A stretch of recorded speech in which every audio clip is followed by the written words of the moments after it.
Good evening. I'm going to call to order the regular meeting of the City Council for April 22nd, 2025. Please call the roll. Councilmember Adler. Here. Councilmember Joanette. Present. Councilmember Rubio. Here. Vice Mayor Veros. Here. Mayor Armstrong. Here. Thank you. Okay, please join me in the Pledge of Allegiance. I pledge allegiance to the flag of the United States of America, and to the republic for which it stands, one nation, under God, indivisible, with liberty and justice for all. All right, thank you. Please be seated. All right, do we have any announcements? Item 3.1 changes and additions. We have none this evening. Item 3.2, if you do like to speak under public comment or regarding an agenda item, please fill out a speaker card located in the back of the room and bring it forward. And item 4, public comment. Okay, then we're going to move on to item 4, public comment. Public comment is now open. At this time, the public is permitted to address the City Council on any non-agenda item related to the business of the City Council or items that are on the consent calendar, including a request to pull an item from the consent calendar and the reason why you wish to pull the item or items. Please note that the decision to remove the item from the consent calendar is strictly at the discretion of the City Council. You can also speak on requests for future agenda items or any of the special presentation items under Section 6 of tonight's agenda, which we have 2. You may also speak on items that are not on the agenda but are within the City Council's jurisdiction. Please be reminded that while the city ensures the First Amendment rights of its citizens, we do not accept nor endorse any offensive or hateful comments made during our meetings. The city celebrates the diversity of our community, and we strive to be a welcoming and open community for all. If you wish to speak to public comment, please fill out a speaker card and provide it to the clerk. While we encourage your comments, unfortunately, state law prevents the City Council from discussing items that are not on the meeting agenda. The City Council does take them very seriously, however, and if appropriate, staff will follow up. Do we have any written public comments? Or I'm sorry, speaker cards? We do have one speaker card for this item, Jim Blickenstaff. All right. Evening, Jim. Good evening, Mayor and Council. This is kind of a general subject. It's not specific to this agenda, but it has to do with the future of San Ramon. And basically, what I've noticed in the past, and it looks like we're heading that way again, is a huge part of the desirability of the city and the quality of life in the city is the parks that the city has. And what I've seen systemically is that we always don't do justice to the parks. There's a standard in the general plan for 6.5 acres. I think it's 4 for neighborhood and 2.5 for community. And I haven't seen us abide by that standard since the Faria project over there off of Crow Canyon, where they put in 12 acres of parks for those thousands of people that were going to be living up there. And I think it hurts the city overall. I definitely think it hurts the city if we don't address that issue in the future. I think we have an opportunity with Chevron being converted to other uses to re-examine the priorities that include parks. I know the state wants you to prioritize housing everywhere and affordable housing. In the meantime, parks get shunted to the side. And I think it's an essential part of the growth of the city. Just a rough calculation I did, if you were to go for the next 20 or 30 years, develop, say, Chevron Park as kind of outlined in some drafts on the future, you'd end up with 60 plus acres short of parks that are really required for all those new people, maybe 10, 20,000 new people. And so I think this is a time to address that issue and keep it in the equation for the future of the city as a key part for the residents that live here and the future residents, not necessarily the vested interest because they like to externalize cost. And that's a good business practice, but it can hurt the city. So I just want to remind you, if you need reminding, I don't know, but just prioritize parks, and it's a good thing for the citizens to realize that the city cares about that stuff and they're not shunning it to the side. No, that's it. Thank you. Thank you, Jim. Okay, any other speaker cards? Not for this item, no. Okay, do we have any written public comment for this item? Not for this item. Okay. Then we will move on to we'll close public comment. We'll move on to item 5, consent calendar. I move the motion for consent calendar, except for item 5.9. I'm going to recuse from 5.19 council appointments as my son name his name is in waiting list, Siddharth Veros. So I recuse voting on 5.9. I will second that. Okay. So we have a motion, Vice Mayor Veros, second, Councilmember Rubio.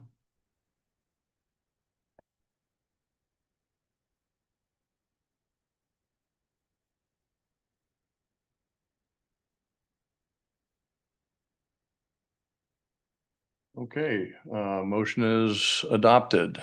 Did you want to pull that item at all, or you just want to make that? I just want to adjustment? I don't vote for that. Okay, okay.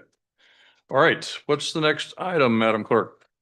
Item 6, special presentations, proclamation recognizing the San Ramon Valley Islamic Center and the San Ramon American Muslim community for their contributions to the San Ramon community, presented to Farida Barra, President, San Ramon Valley Islamic Center. Okay. And we've got a pinch hitter tonight. We've got Councilmember Rubio.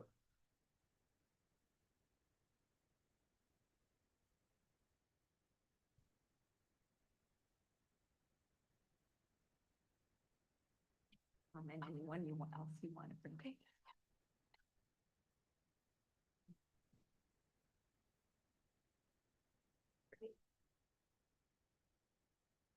So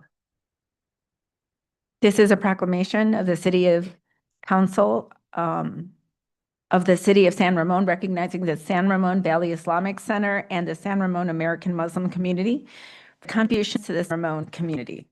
Whereas free religious distinction as a cherished essential right and a fundamental value upon it was founded, and whereas Muslims have been part of the U.S. history from the beginning and have contributed to the production of wealth and construction of the nation, they are also part of the rich history of the civil rights movement. And whereas Muslims are teachers, lawyers, doctors, social workers, tech workers, nurses, and business owners, among numerous other valued professions, as well as peace builders, activists, entrepreneurs, and politicians. And whereas there is a thriving community of 250,000 Muslims in the Bay Area and over 100 mosques and religious centers, and Muslims pursue diverse professions and make rich contributions to the social, cultural, and economic vibrancy of the United States, and have distinguished themselves by fostering greater respect and understanding among all people through faith and services. And whereas the San Ramon Valley Islamic Center, in partnership with local nonprofits and other mosques, has packed and distributed food staples and provided other essential goods and services to at-risk communities in the Bay Area. The San Ramon Valley Islamic Center has held blood drives with the American Red Cross and participates in the Adopt a Highway Cleanup program. The San Ramon Valley Islamic Center is one of the largest donors of the Contra Costa County Food Bank, donating over $25,000 every year, in addition to $500,000 in donations to Contra Costa resident families in need. And whereas it is appropriate to acknowledge and promote awareness of the myriad of invaluable contributions of Muslims in California and across the country, and extend to them the respect and camaraderie every person deserves. Now, therefore, be it resolved that the City Council of the City of San Ramon does hereby recognize the California State designation of August 2025 as American Muslim Appreciation and Awareness Month, to acknowledge the rich history, contributions, and guiding virtues of Muslims, and to commend all Muslim communities in California for the lasting positive impact they have made toward the advancement of our city and our country.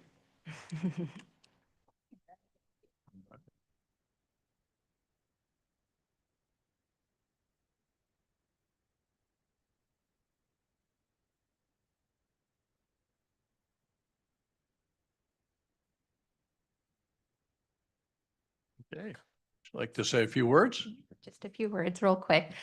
Good evening, Mayor Armstrong, Vice Mayor Veros, and council members Adler, Rubio, and Joynat. On behalf of the San Ramon Valley Islamic Center, I'd like to thank you for this recognition. Our organization, SRVIC, which we aptly refer to as Service, has truly been in service to the community for almost 35 years since its inception, so we really appreciate this recognition. I'd like to call over Musa Tariq, who is a member of our congregation, as he'd like to share a few remarks as well. Thank you. Thank you.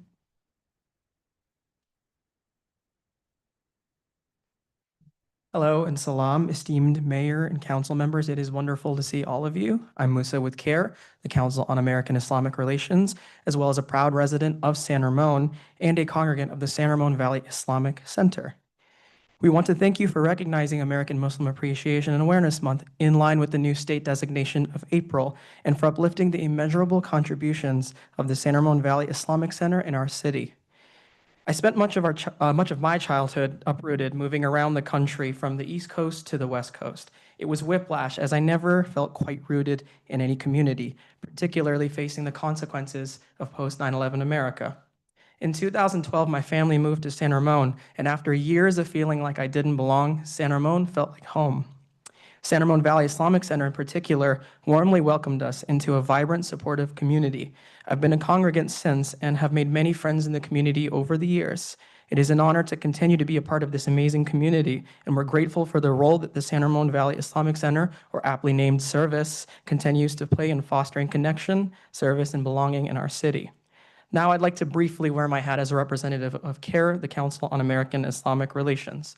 This proclamation is especially meaningful as our Muslim, Arab, and Palestinian communities have faced an unprecedented and unrelenting wave of Islamophobia, anti-Arab and anti-Palestinian hate, and discrimination in the last 18 months.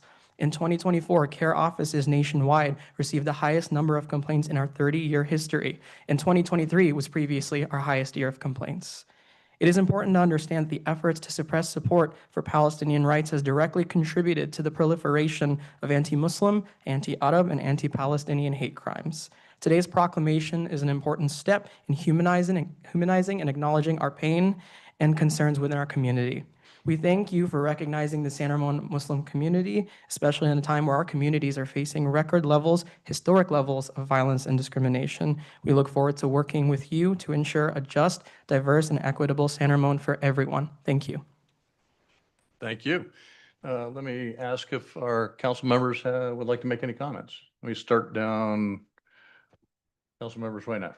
No. Congratulations to you guys, and thank you for having us at the Iftar Ramadan a couple of months ago. Really enjoyed it. Congratulations again. Councilmember Rubio. Likewise, I just want to say thank you. I was there as well. It was a beautiful celebration, and I actually went to 2 iftars this time. But it was just, I think, thank you for including us and teaching us about your community and your culture and so many things that I think many people sort of just overlook. And, you know, to the extent of the comments that were just made, I just want to share that I personally hope that in San Ramon, you don't feel threatened. No one should feel threatened. No one should feel harassed. So if that's ever the case, make sure to let us know. And I appreciate you all being here and all the great work you do. Thank you. Okay. Councilmember Adler. I'm just glad that we've issued this proclamation. We welcome all faiths here, and we really, as a community, want to get to know each other. And these events have given us an opportunity. We'll continue to, visit, when we have days of faith, and we had some of the holidays that we've observed in San Ramon. It's just great to get steeped in different cultures, and always wanting to welcome each other and get to know each other. So thanks for being here today. Okay. Vice Mayor Veros. Congratulations on proclamation. It's very well written. As you know, San Ramon City is well known for diversity and mutual respect. We appreciate all your great services, not just spiritual services, but your volunteerism, your charitable services, and all the great work that do, not just within San Ramon, but within whole Bay Area. And also thanks for having me for your iftar. We appreciate it. Once again, any time, if you need anything from me as a council member, please reach out to me. I'll be there. Thank you once again. Congratulations. And I echo those comments as well. I'm always pleased to hear the many contributions of our local community-based organizations and our faith-based organizations. You know, our community has many needs, and it takes the whole community and an approach involving the whole community to meet those needs. Government can't do it all. Government shouldn't do it all, but we have others. We have volunteers, we have our faith-based organizations, our community-based organizations. We have different nonprofits and philanthropy and academia and government, of course, that have to come together and help our community when they're in times of need. So thank you for all that the San Ramon Valley Islamic Center has done for our community, and please extend our thanks to the San Ramon American Muslim community for all their generous contributions, making San Ramon such a great place to live, to work, to play, and to raise a family. So thank you. Okay. All right.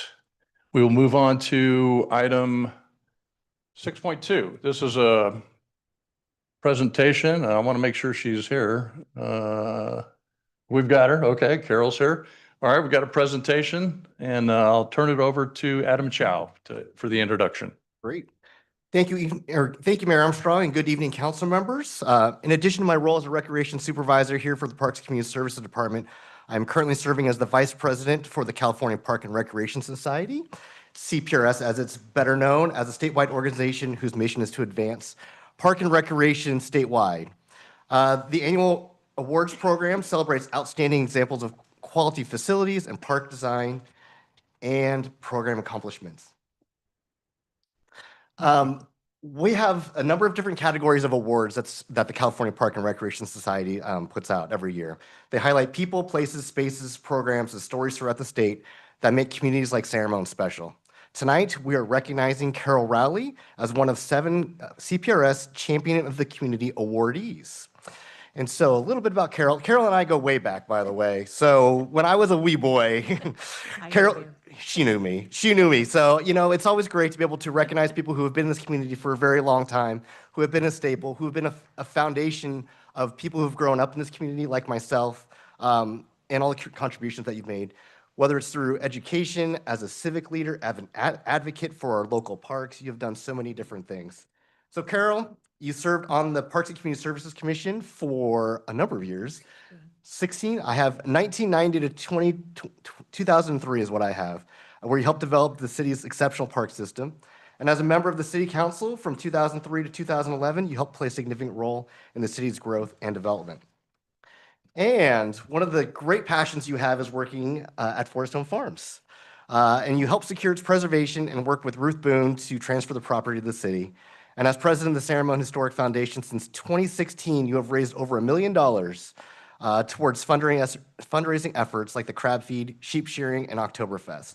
These funds have supported the key restoration of park elements, such as the 1850s barn, the organic garden, sheep barn, and educational programs that affect over 2,650 local students annually.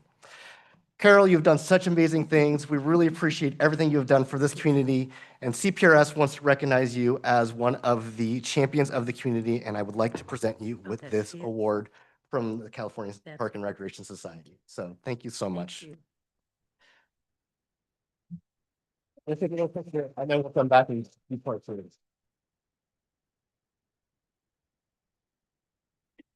All right, let's do part 2 real quick. All right, Mark, I'm gonna, if you don't mind, I'm gonna read a little bit about, Carol, you won't hold this, or I'll hold this, I'll hold this for you. Okay. All right. Beautiful. So Carol's an example of the amazing volunteers we have in the city of San Ramon, and we're pleased to recognize our volunteers with this proclamation declaring April 20th through 26th, 2005 as National Volunteer Week in the city of San Ramon. This annual week brings to light the many contributions of our dedicated volunteers who make tremendous impacts in the city of San Ramon. Volunteers are the unsung heroes of our City Lights volunteer program and are essential to delivering high-quality events and services. They serve as historic farm docents, beautifying parks through Park Make Life Better Days, create an electric atmosphere as the Art Wind Festival, usher patrons to their seats at theater performances, and assist with community runs, summer concerts, and so many more events that we have. And for National Volunteer Week, we're recognizing many of our volunteers in their different program areas. And one way we're doing it this year is holding the Senior Volunteer Appreciation Dinner on Thursday, April 24th at 5:30 at the El Casa Senior Community Center. And the special evening will provide opportunities for the staff to celebrate the many volunteers who support our senior programs throughout the year, including those who volunteer serving daily lunches to those in need in our community. So we hope you will celebrate National Volunteer Week with us. So thank you so much. Thank you. All right. And Carol, we'll give you the floor here in a second, but I'm going to go ahead and read this proclamation and present it to you. So this is a proclamation of the City Council of the City of San Ramon proclaiming April 20 through 26, 2025 as National Volunteer Week. Whereas National Volunteer Week is about inspiring, recognizing, and encouraging people to seek out imaginative ways to engage in their communities. And whereas volunteers are motivated by the simple satisfaction of helping their fellow citizens and making their community a better place to live. And whereas the City of San Ramon volunteers include families, workers, retirees, teens, children, and individuals of all ages and backgrounds who generously give their time and talents to serve their community. And whereas in 2024, more than 500 volunteers contributed over 10,000 hours of service to the City of San Ramon, demonstrating an extraordinary commitment to enhancing the quality of life for all residents. And whereas these dedicated volunteers support a variety of programs, events, and services that strengthen the city's sense of community, making San Ramon a welcoming and vibrant place to live, work, and play. And whereas the efforts of our volunteers include serving on committees and commissions, ushering for theatrical productions, supporting special events, beautifying our parks, assisting at the senior center, and providing long-lasting educational experiences at Forest Home Farms Historic Park. And whereas the observance of National Volunteer Week recognizes and honors those who dedicate their time to serving others and encourages more individuals to get involved in volunteer service. Now therefore be it resolved that the City Council of the City of San Ramon does hereby proclaim April 20 through 26, 2025 as National Volunteer Week and urges all citizens to celebrate service through volunteering in San Ramon. So here you go. All right. We're gonna get a quick picture there.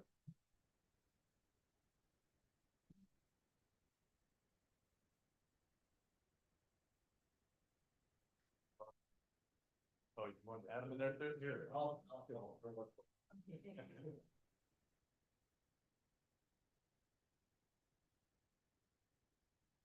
Okay, thank you. All right. You've done this before. Yes, I have. Thank you. I won't be long.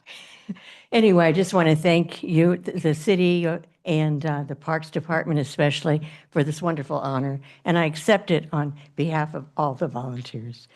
Once you volunteer, it's just, it's very emotional. It's just a life that you just enjoy.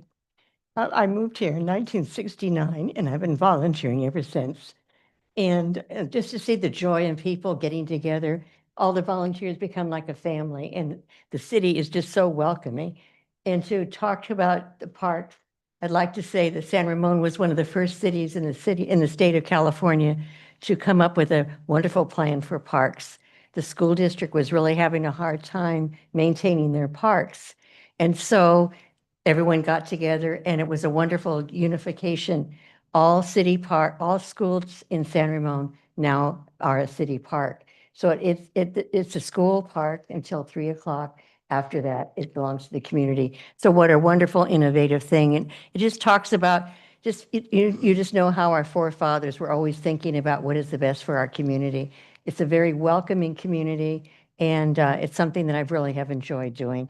And so I want to put in a special plug for sheep shearing at the farm. It is this Saturday from 10 to 2. It has to be those hours because the sheep are getting very warm, and we want to have them, sheared as fast as possible. So come on down. We have lots of demonstrations. We have food served, and we have lots of things going on. So it's a whole family event. And that's what San Ramon is about. It's about reaching out to everything, within our city. On Saturdays at the farm, we have intergenerational activities.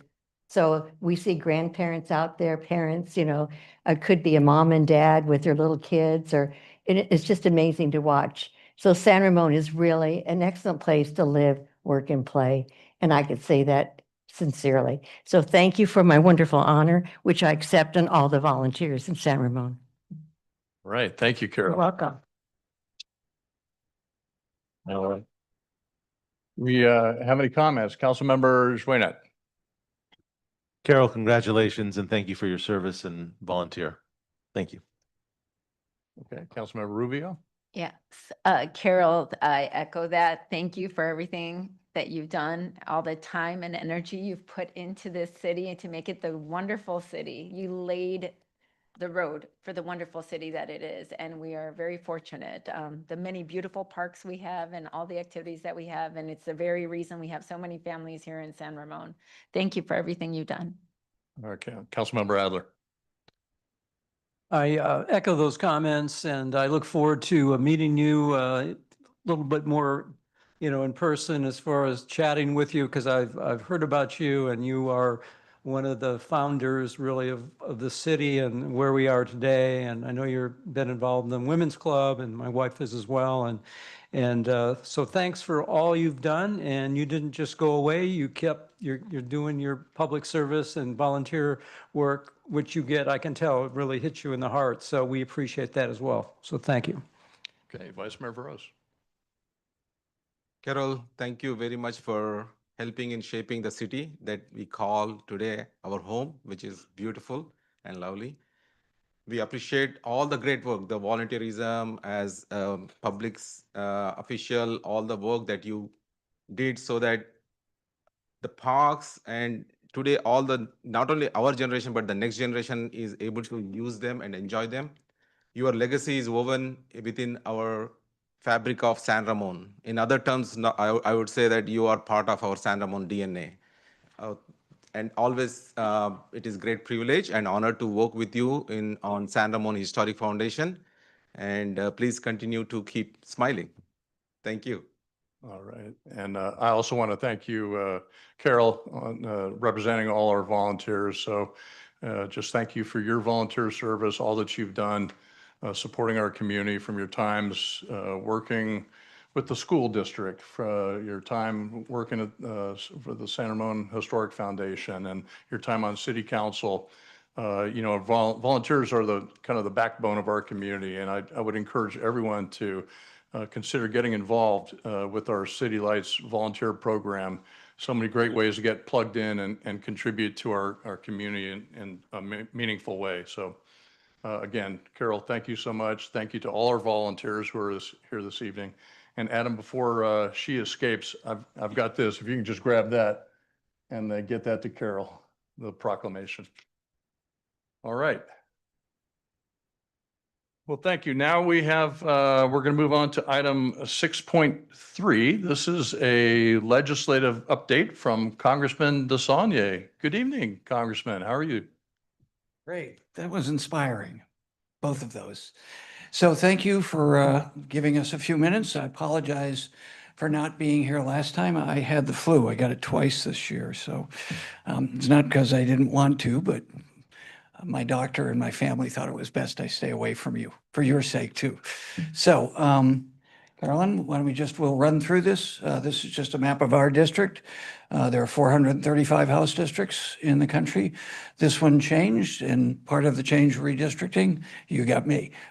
Previously, it was Eric Swalwell, and Congressman Swalwell and I split Dublin. So I went from West County down here further in South County and Alameda, and I picked up more of East County. That little indentation in East County is Discovery Bay, which is represented by Representative Harder. So every 10 years we get to go through these things. This is just a little biographical information. I do have the distinction of having more town halls in the House than any other member in the last 10 years. We have one tomorrow night at Acalanes High School. Next. These are just like you in the legislature and the county board. Since my predecessor, George Miller, likes to say I couldn't keep a job, so I've kept moving around.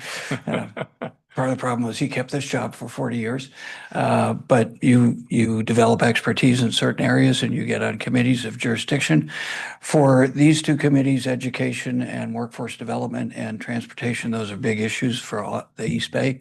Obviously, they always poll very high, so I've enjoyed being involved in both of those. In the legislature, I chaired the Labor Committee and the Transportation Committee in both houses. So I spent a lot of time on that. We've got prospectively a lot of good news about 680 and the grant for that, $166 million, which I'm happy to talk about. Next, with the Contra Costa Transportation Authority. These I wanted to come last time because I've been doing this in preparation for the deadline for community benefit projects. So unfortunately, I got the flu, but we've been very successful at this since we started doing what used to be called earmarks when we were in the majority, Democrats. We started this with Chair Rosa DeLauro from Connecticut. And because of the controversy about earmarks, we really took a lot of effort in a bipartisan way to make sure if we were going to do this, they had a lot of transparencies and people wouldn't do stupid things. So far, knock on wood, these have been very successful, very bipartisan, and we're in that process right now. We were able to do one with you that'll come up next, but generally we've been successful because we stay in the areas where we have expertise, and that translates in our relationships in transportation education. I do a lot of work in health. I am the ranking member and am the chair in the Educational Labor, Health, Employment, Labor, and Pension Subcommittee, so that helps with that. And as much as I care about the issues in front of it, I have a certain passion towards health and behavioral health in particular. So we're doing a lot of that with the school districts and nonprofits. So we were able to get $2 million specifically for San Ramon. Thank you. Your staff was great to work with. The overall effort on my part is this county to have the most advanced smart management system in the country, or one of them. We're Contra Costa Transportation and Alameda have been great agencies. When I was in local government, I was on CCTA, but trying to get the best available technology in every street light, all connected to the highway system in a systems management way, so we can respond in real time and use all the data collection to help public health in reducing congestion and pollution, but most importantly for people who have long commutes, get them where they need to go as quickly as possible. And you were a great partner, and the transportation agency's been spectacular for a long time. We're lucky to have that. We work collaboratively with the UC schools, Berkeley and Davis, who are two of the best transportation schools in the country. Berkeley would argue they're better than MIT, so there's a national competition regionally here. They do a great job, and this is part of that. Next. So this is just where we are. We will go back in a session next Monday, and then appropriations should start right after that. Unfortunately, Congress for a long time has been living off of continuing resolutions. We're hoping to get back to like you do and the state does, a more defined, which is defined, appropriations process that does allocates the money, but also does it in a way that rewards performance standards in the allocations and calls for performance oversight. So we did have a workshop with all of the stakeholders. We do that specifically in our district every cycle, and it's worked out well because I think we've been successful. I know we've been successful because of the partnerships with the public agencies.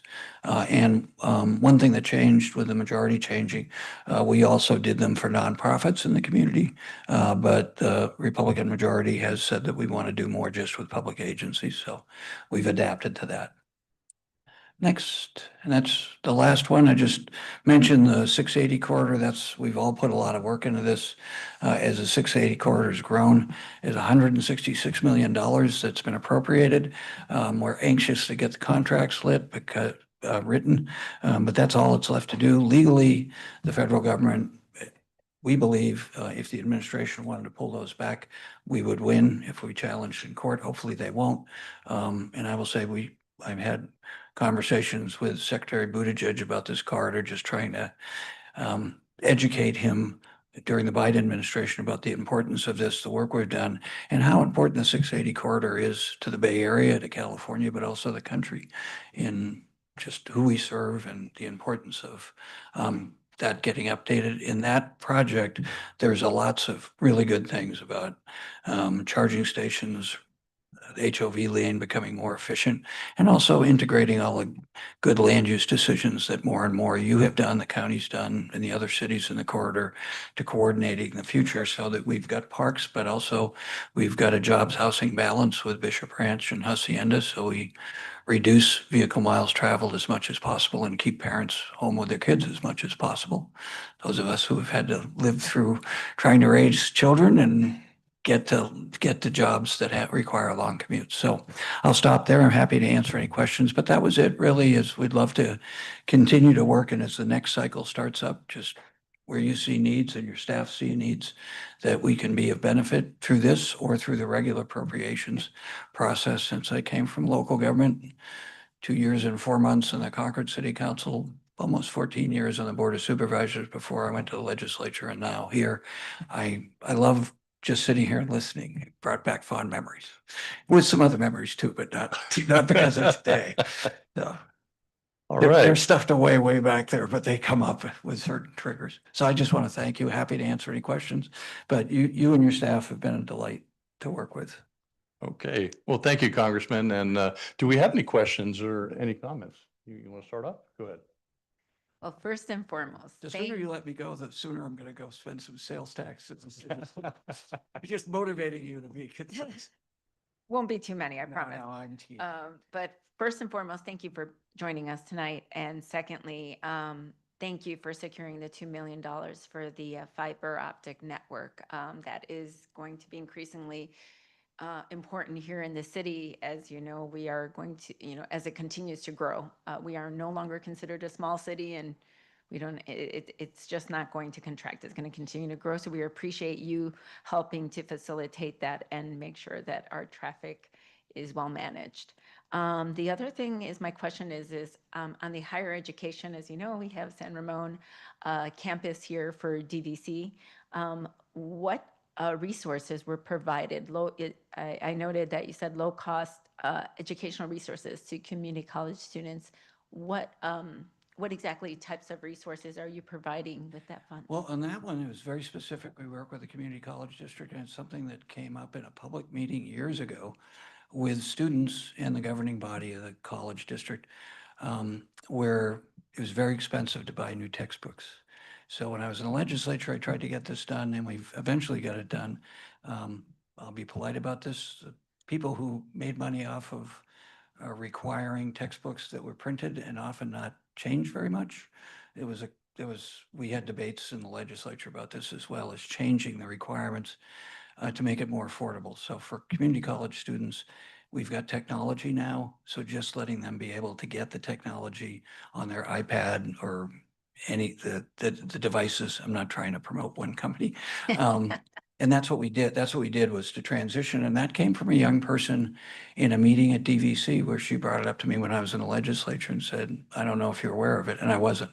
So we've made good progress on that. It just makes good sense. And I appreciate that, because I can certainly recall when I was going to school, some of my biological science textbooks were almost $400 and up just for one book. So it's a huge help for many students and to create more equality there. Thank you. Not to cast aspersions, but there were people who made money off of that didn't change the textbooks very much. No. But the wording of the legislation allowed them to do that. And it was hard to get that changed, but it was the right thing to do. And this is just an iteration of that, allowing for technology and allowing the community college district to have that funds to implement it on their side. Great. Thank you so much. We appreciate it. Thanks for the question. Okay. You go down there. Council members, Reinette? Hi, Congressman. Thank you for your service, and thank you for supporting us in District 10. How do we get more money than $2 million for the fiber optics? Because we are a growing city. Nobody's asked that question. I was just curious. Is it possible? Yeah, so let's talk. There is, besides the community benefit projects, the transportation and infrastructure bill that we got passed, biggest investment in American infrastructure since the Eisenhower administration. There's lots of money there for that kind of infrastructure. So we tend to think of the transportation committee as being transportation, but it's all infrastructure, and that's a big part of it. So to the degree we can work with you, we'll work with the committee staff, and then we'll work with the appropriation staff, because there are other grants out there. So that's a great question. Perfect. Thank you. I hope you have continued good health. Thank you. All right. Every day is a gift. Councilmember Adler. It's great to have you here. You know, you always inspire me because I think you read at least one book on the flights from Washington DC, right? I One of the mean, reasons I've kept doing the job. yeah, I mean, you are always learning. So young kids can learn from what you've done. I'm just wondering your thoughts briefly with the division in Congress. Do you think there's enough that we can agree on to get something done productively where both sides can agree, or is it going to be tough going for a couple of years?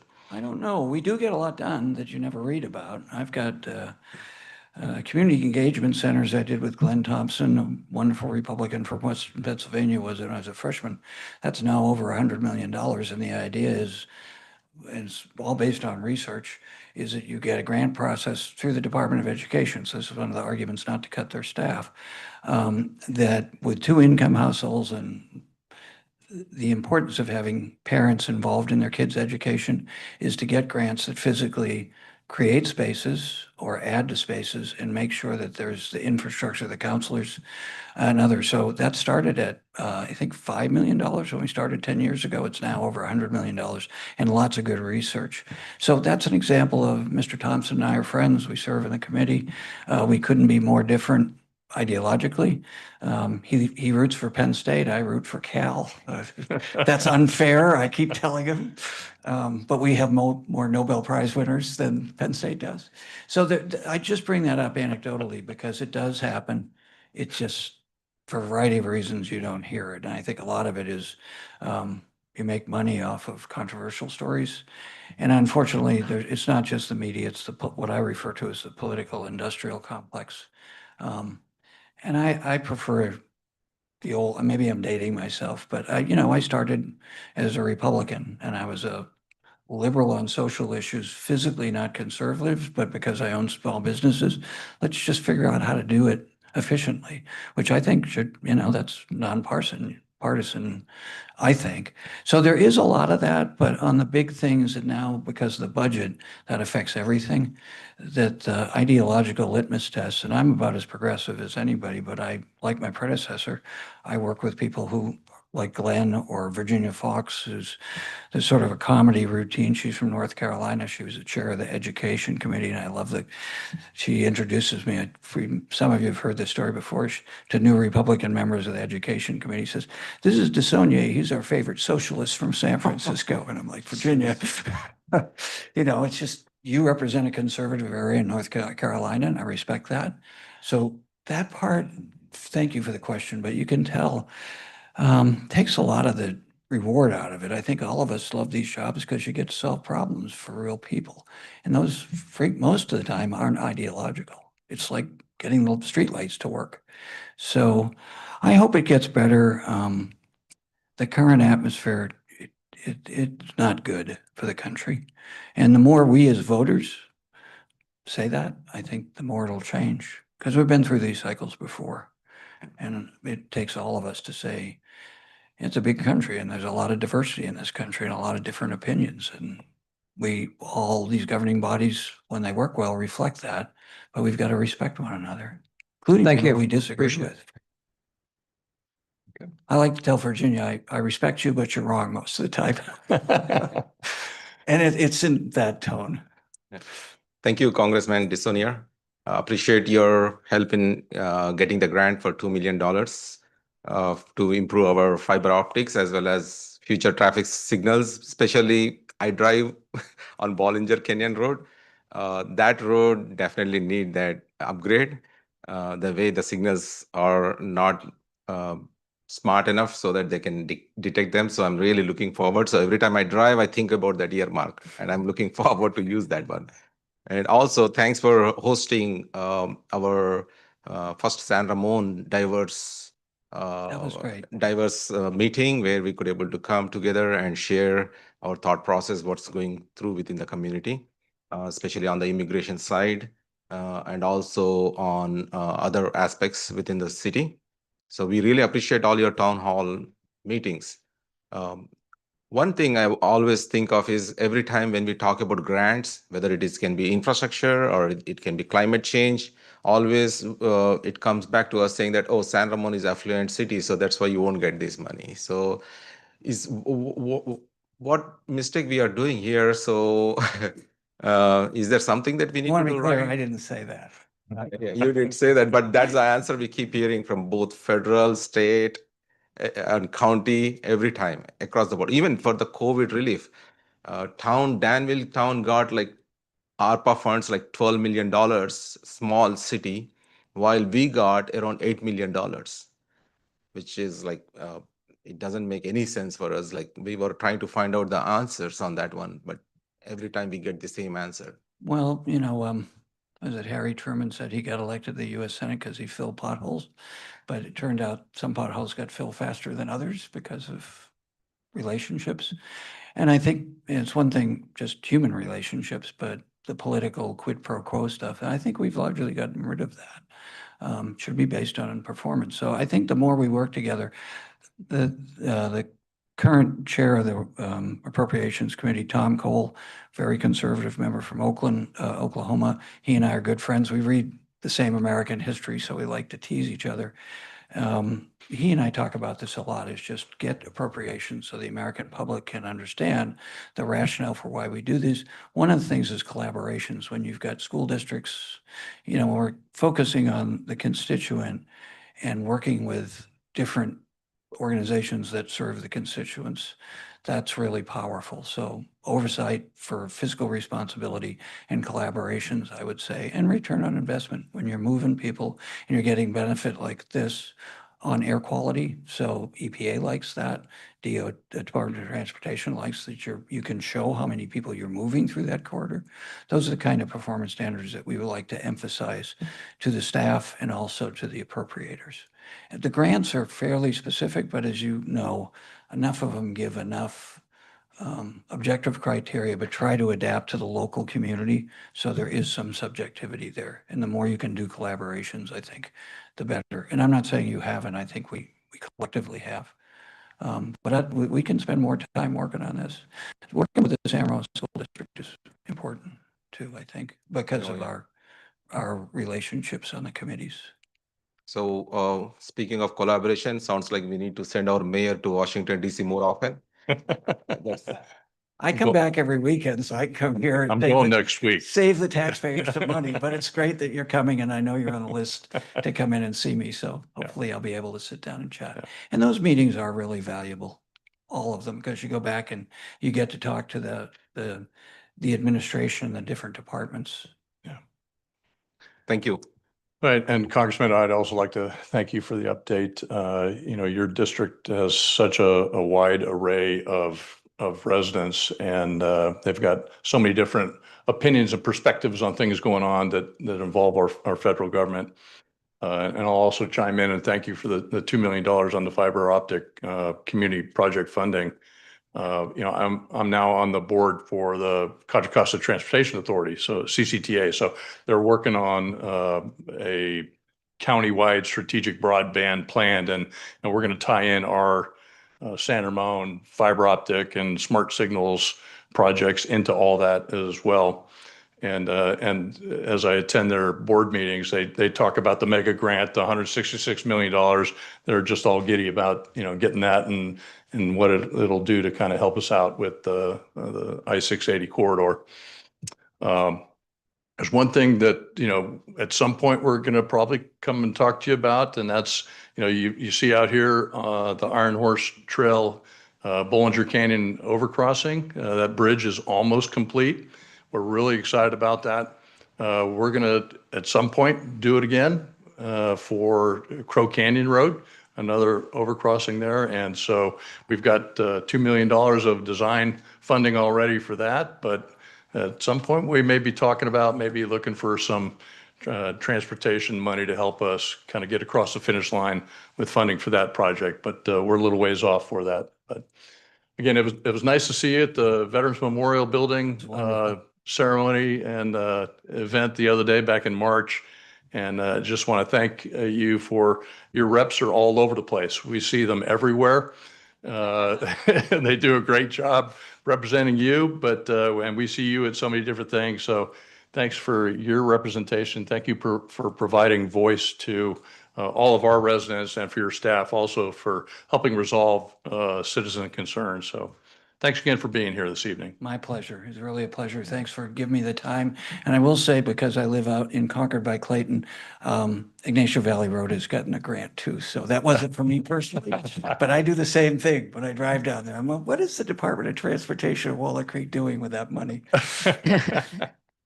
We'll be talking. So I just want to add one last thing, because I know Councilmember Adler will echo me on this. By the way, we concur, go Bears. It's a great institution. Thank you so much for your time. You bet. Thank you. And All right. congratulations to Carol. We worked on libraries and other things together. All right. Well, it is time to move on to, well, what is our next item, Madam Clerk? Item 7, deferred consent, we have none. Item 8, unfinished business. 8.1, public hearing, resolution number 2025-036, adopting the master fee schedule for various municipal services for fiscal year 2025-26, and repealing resolution number 2024-051.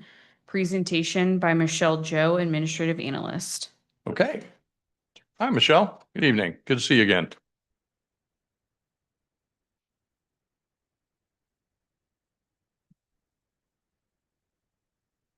Good evening, Mayor, Vice Mayor, and council members. Do you want to put your presentation? Oh, it's not up. Oh, thank you. Success.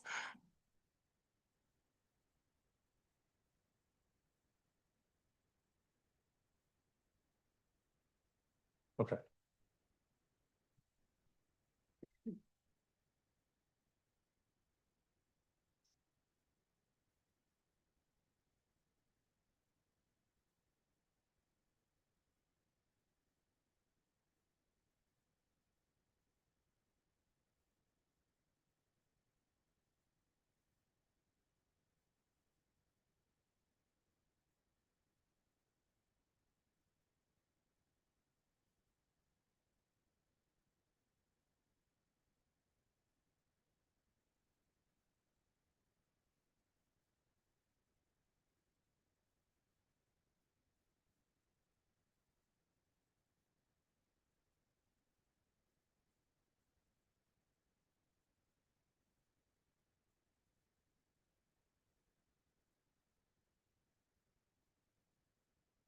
Okay.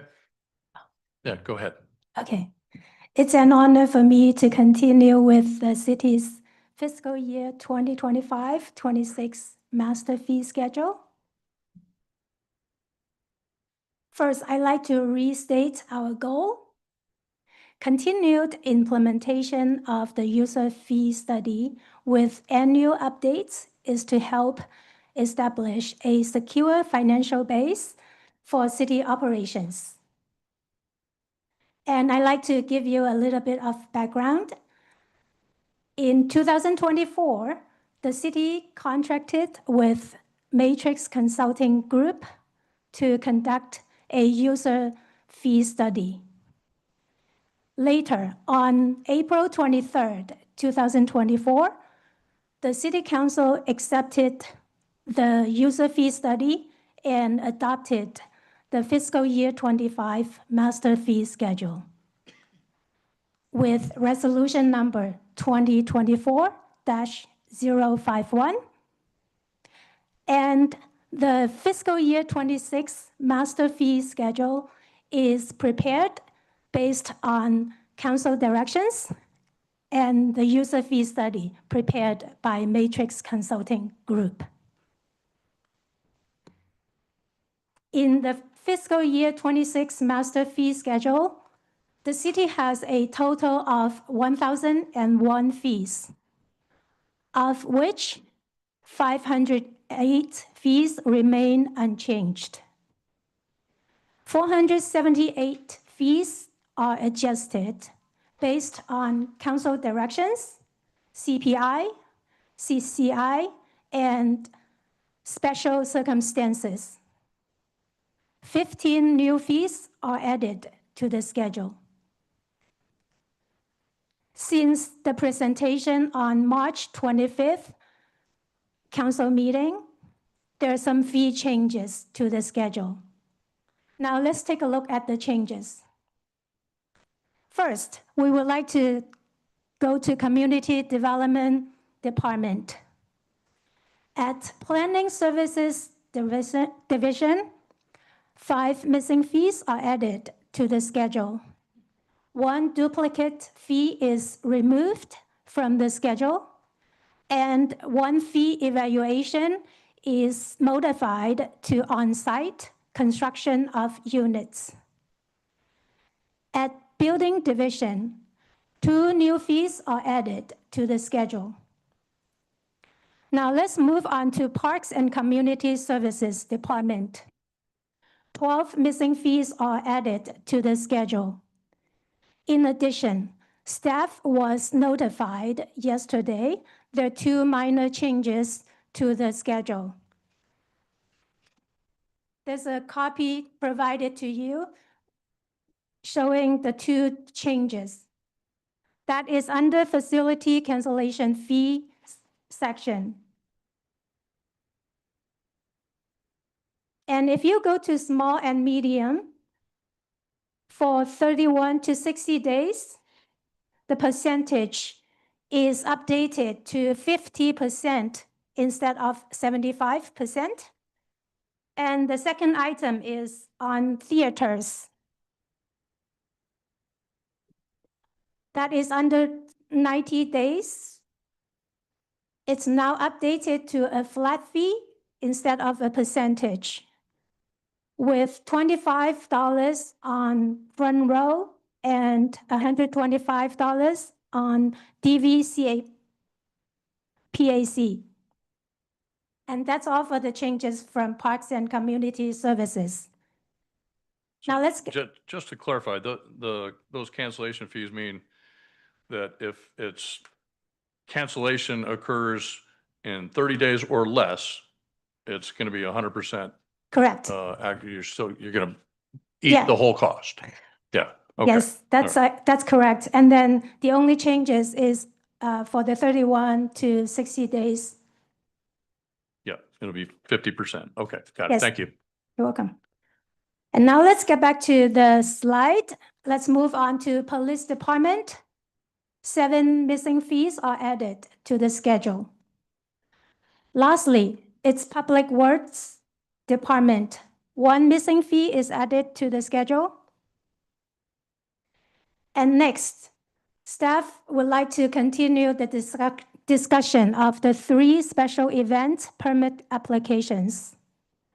Staff is seeking council directions on whether we are going to continue with the 2-phase approach approved by City Council last year, or to accept the 4-phase approach recommended by the Parks Commission. To answer Council's question from March 25th meeting, staff calculated the fiscal impact of the 4-phase approach based on historical data. And the total loss of the estimated total loss of revenue is $10,026, which is lesser than what it is on the staff report. To be exact, it would be $6,692 in fiscal year 26 and $3,334 in 2027 fiscal year. And then lastly, we would like to talk about this appeal fee. Appeal fee is applicable when an individual or a group challenges a planning commission decision, initiates a series of internal revenues requiring time from the planning manager, community development director, city attorney, city manager, and potentially outside counsel. Now, let me pass on to Scott, our assistant city manager, to give you more information on the methodology on this item. Thank you, Michelle. So I know that there was some interest from council on pertaining to sort of some of what was covered, and I think it's also helpful just to make sure everybody's on the same page. From April of 2024, we brought, as we mentioned, Matrix in to do the fees study, which is, of course, a separate and distinct action from what we're asking tonight. The fee schedule helps us move the budget process along by establishing revenues, in particular 9% of those revenues, which represent fees for services. Within those fees for service, we, of course, have this appeal fee. So I think it's a little helpful to sort of bring some historical context. So if you'll bear with me. So we had 3 separate meetings. This is just to set some context. March 26th, April 7th, and April 23rd. At the April 23rd meeting, 2024, that's when we council adopted Resolution 2024-051. Within that conversation, council reviewed the full cost recovery fee and actually approved it at the $4,000 level. Prior to that, it was between $1,500 and $2,500. Once we reviewed the fully burdened rate, which is part of the fee study, again, a separate issue and an item to discuss. Once we established the fully burdened rate from our partners in community development and those who ultimately are involved in the review process, Matrix came back and said it would be actually $7,500. And ultimately, through deliberation, council settled on $4,000, which is what you see in the fee study, in the fee schedule, which is presented to you tonight.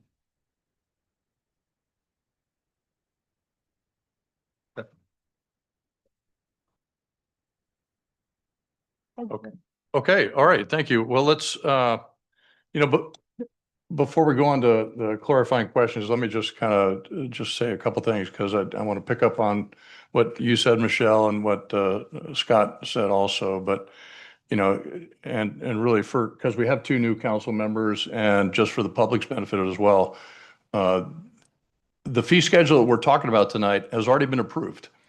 It was approved last year. It went into effect on the 1st of July. And so really what we're doing is we're making adjustments to it based on the CPI or the CCI. And we also have to talk about the 2-phase versus the 4-phase implementation of the tier 1, 2, and 3 as well.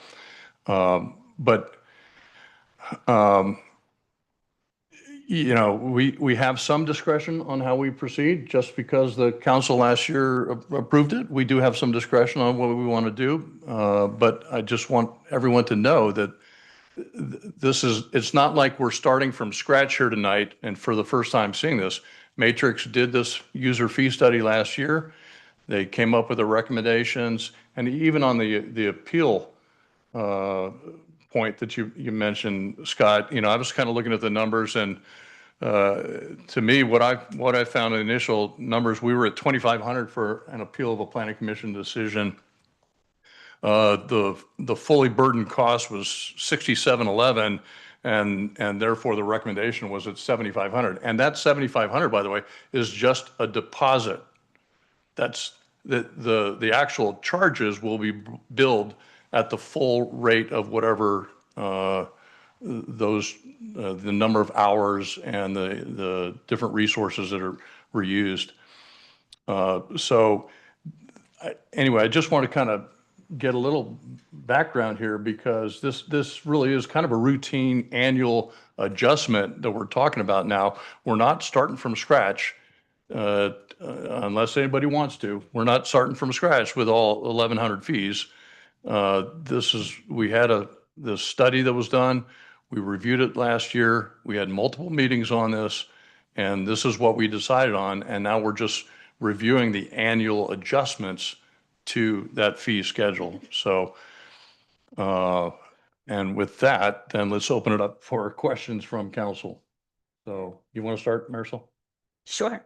So I only have one question and then I have 3 comments. So my question is on the potential outside counsel cost under that umbrella of appeal fee. How much was appropriated towards that? So we don't actually, we'd have to dig into like the actual review. That's what we talked about last year. So the $7,500 would be a deposit. We get there by looking at the fully burdened rate of staff who get involved in sort of typical use of it. But to answer your specific question, it would depend on the appeal and whether or not we actually needed to go to outside counsel. But what we know would be included in that estimation or ultimately establishment of that fee at the $4,000 rate would be the inclusion of our internal counsel, who would always be a part of that process as they review. And so, excuse me, in the 4,000 fee that is established, how much, so there was no potential outside counsel factored into those 4,000? We would have to go back and look. I don't know specifically what goes into the 4,000, but we know that how we get to the rate itself is looking at the number of hours that each level of the organization involved in the appeal process. Ultimately, when you look at the average, which is not the high or the low, it's what's in the mean or the middle. Ultimately, we take that rate and said, okay, based on everybody that is touching this appeal, the average rate is the $6,700 that you saw. And ultimately, then it was sort of discussed last year and reduced to 4,000. But in that $4,000 rate ultimately would be the expectation that the city attorney would review it on behalf. Now, how many hours went into that particular study, we'd have to go look that up.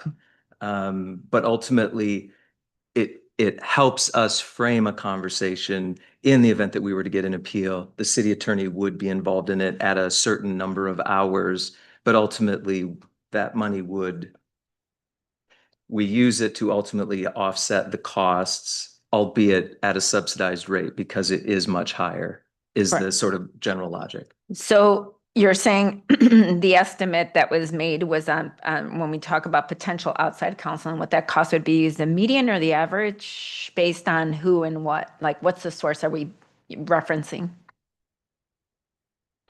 I just want to make sure that we're not making a distinction without a difference here, because when we talk about outside counsel, we're talking about legal hours. Right. And if those legal hours are internal or if they're external, there's probably not going to be a significant difference in cost. So if I use 10 hours, or if outside counsel can do it in 8 hours because they have a specific a specialty in that particular area, then we make up some of that difference because I bill out a little bit less, but they take fewer hours. So it's kind of a wash when you're talking about the difference between outside and inside counsel. Okay, that clarifies my question a little more. So then I just think one of so the rest is just kind of my thoughts on this. The full cost recovery fee was something that we initiated because we were experiencing deficits, and we are right now, we don't know if we're in there clear. We still don't know. So the city cannot subsidize these things right now. And then on top of that, so it's basically we made that decision to avoid future deficits. The second thing I want to comment, it is also what's interesting is when one or a few people, handful of people decide to file an appeal, if we're subsidizing it, we are taking taxpayer dollars and funneling that for maybe 4 or 5 people who want to file an appeal. I don't know if taxpayers are going to feel how they're going to feel about that. That would be a very challenging situation to justify to them why we're doing that. The other thing is, if we go with the path of breaking it down over 4 phases, that also means that up front, a lot of our projects are already on the table. So there's plenty of time before we actually peak out to the full amount, before that kicks in. And so I think that some of that will abate the concern of the upfront cost. So that's it. Thank you. Councilmember Zweinak, any clarifying questions? I have not a clarifying question, but more of a comment and an idea. We'll get to comments here. No, after I have no public clarifying comment. questions. Go ahead. I just want to make sure we get the questions out on the floor first. Yeah. Councilmember Adler, questions? Well, I guess I just, because I don't really have a background on what's happened in the past and on the fee schedules. And so this consultant is there to help us kind of get, assess fair fees so that we don't extend our budget. Do we feel like, I don't know if we've used this consultant before, but do we feel like they've done an appropriate job in their assessment? I mean, is that, I don't know if you have anything to compare them with, but what is your feeling on that? I believe we are comfortable and confident with their study. That's why we accepted and adopted the fiscal year 25 master fee schedule based on that. Yeah. All right, thank you. We had, I think it was Courtney was the one who was doing most of the presentation, and she even mentioned that she had done, comparisons of other cities around us too. So it's not just looking at San Ramon, but it's making sure we're kind of in the ballpark with all the other communities around us. Thank you. Vice Mayor Rose? So just to make sure, where is this Matrix Consulting Group located? I'm sorry? Where is Matrix Consulting Group located? Where is their office? Where is their office? Yeah, any idea? Scott, do you know where they're at? I remember Courtney. I wasn't involved in the study last year, unfortunately. Okay. But if you want to, I can find out for you. Okay, that's fine. Thank you. So now you mentioned that Courtney reviewed, compared with other cities, and then came up with these numbers, right? Do we have that report where she shared that numbers with comparing with other cities nearby our cities? I haven't seen that document. I've seen the study for City of San Ramon last year. Okay. And I saw her analysis in the reports. Okay, can we get that report to find what was the comparison rates, why she came to this number based on what comparison numbers, like for example, Dublin or Danville or Pleasanton, right? This most probably she might be comparing with that. I would do my best to find that answer. Okay, yeah. Please email to Courtney if you need, please CC me on that one. I would like to see that one. Will Now, do. yeah.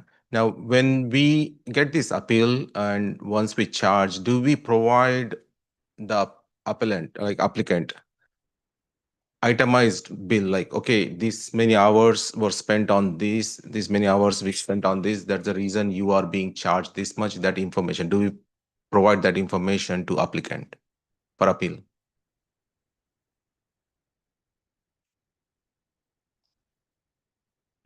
I'm not sure we. That I might would be a have to look Debbie in- question. Yeah, we would have to look into, oh, perfect. Yeah, Debbie to the rescue. And while we're waiting for that, Vice Mayor, we can answer, they're based in San Mateo is what their website lists. So they are a regional firm familiar with dynamics here. Excellent. That's answers my question. Thank you. Good evening. Yes, we do. If we have to bill an applicant, we do give a detailed bill. It'd be the planner who worked on the application, the hours spent, and then the hourly rate that goes with it. So they do get a bill. And we do bill at the end of the process. So some applicants do have a deposit already for their larger applications. So we kind of just roll into those additional funds too. Excellent. That's perfect. That rate, that was $330 an hour, the fully burdened rate for all of the staff time, the department time, everything else, the resources and things like that. Correct. The rate does include our department overhead plus the city overhead, which would include the city attorney's office. Okay. Do we give, maybe the following question for that, do we give an opportunity to the applicant to ask questions why those specific charges were made? Of course we do. Mhm. We do that. Yep. Mhm. Perfect. Okay. So that sounds good. That answers my question on that one. And the next one is, I see there is one outdoor setup fee. What is that outdoor setup fee on parks and community services? I will give that one to Parks and Community Services. Yeah.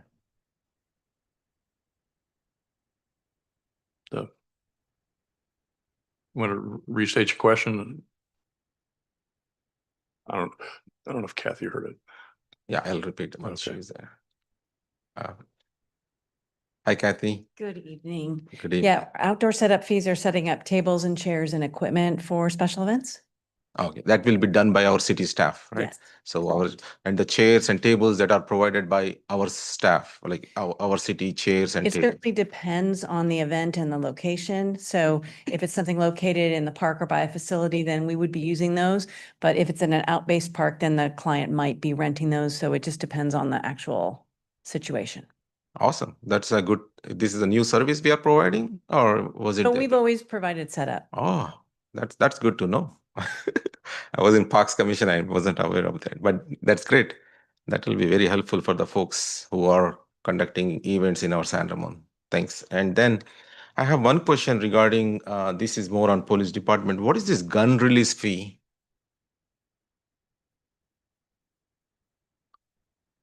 Thanks, Kathy. Sure. So the gun release fees are related to the storage costs that we have to incur for department staff time, as well as storage within our evidence facility for weapons that are confiscated for purposes under different codes and different laws.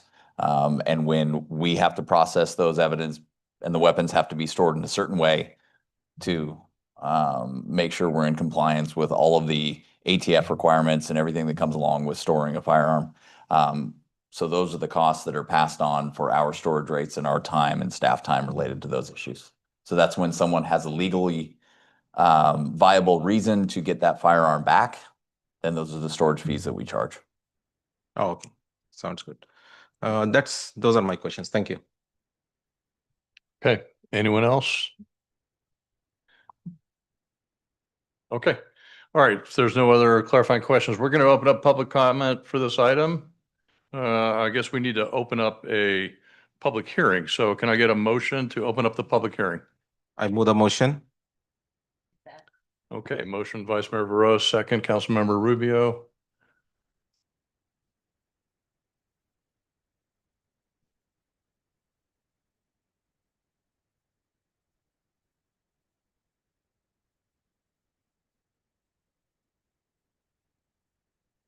Okay, vote 5-0. Public hearing is now open. And do we have any speaker cards, Madam Clerk? I do have 2 speaker cards for this item, the first being from Jim Blickenstaff. Okay.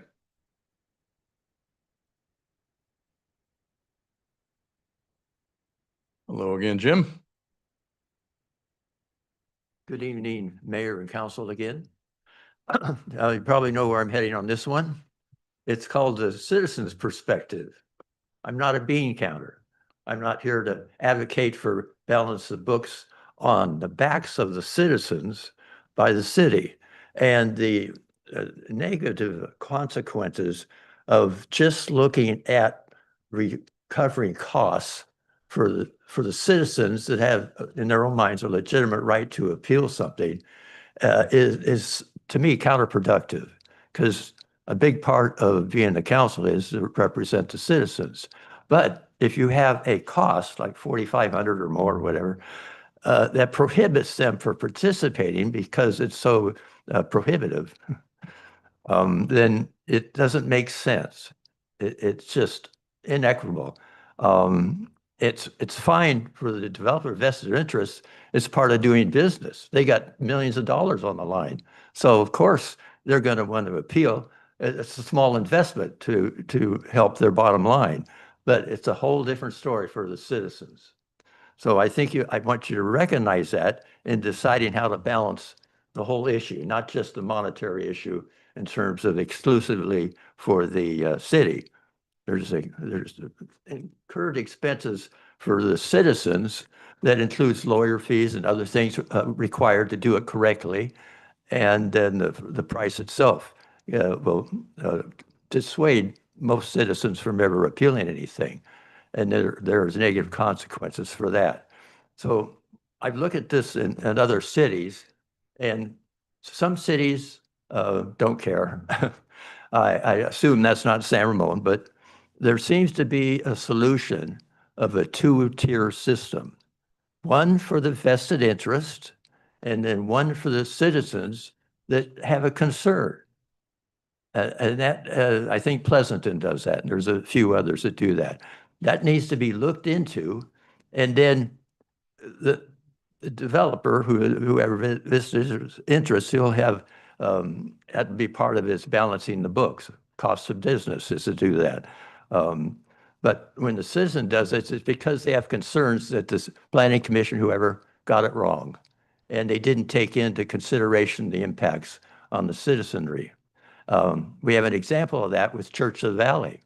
That was overturned because of the things that were not looked at in the early stages of the decision making, and that was a citizen's appeal.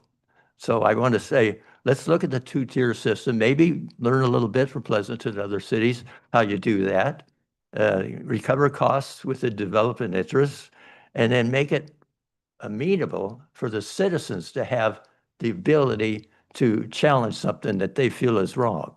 And it's a sense of justice, if you want to call it that.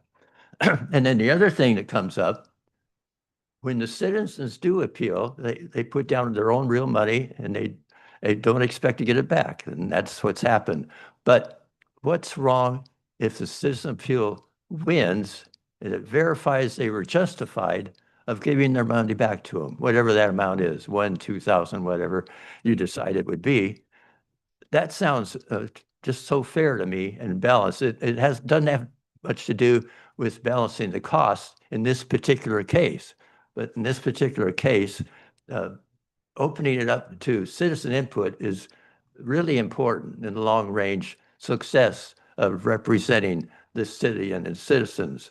So let's look at those two things, a two-tier system that seems fair to the citizens, and then returning whatever fee was for that appeal to the citizens should they win.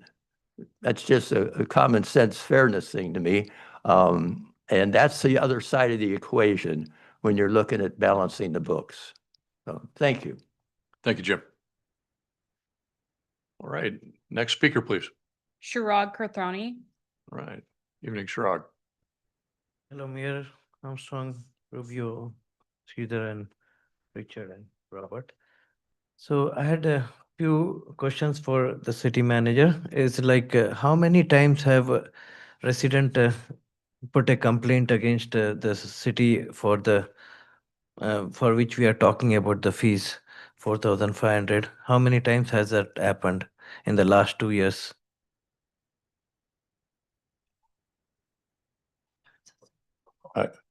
Yeah, you're really addressing the council, and I mean. Okay, that's the question, like, Yeah. because how many times it's happening, then we do the multiplication based on that. Because compared to other cities, we need to be reasonable. That's what I believe. And other question was like between the developer impact fee compared to San Ramon and Dublin as well as Pleasanton. We should compare that as well and see if we can match something similar to Dublin and Pleasanton where we can generate more revenue. That's my thought. Okay. Thank you. All right, thank you. Just take a quick note here. Okay, any other speaker cards? Yes, one more. Gary Shaban. Okay. Hi, Gary. Good evening, Mr. Mayor, City Council. I don't think I've ever agreed with Blickenstaff on anything, but tonight I have to say I agree with Jim Blickenstaff. I think there should be a consideration for residents. We pay the taxes. We're the ones who are supporting the city already. builders are making money, just like you said. I think that we should have the opportunity to be able to confront the planning commission or any others at a little less cost. We shouldn't have to bear the burden of double taxation, basically is what I'm saying. You collect from us every year, and we support you, give you all the credit for what you do, because you guys do a good job. The planning commission does too. I've seen some great things come out. But in this case, I just really believe you need to consider something for the citizens to be able to come back and say, I don't think this is right. That's all I have to say. Thank you. Okay. Thank you, Gary. Any other comment cards?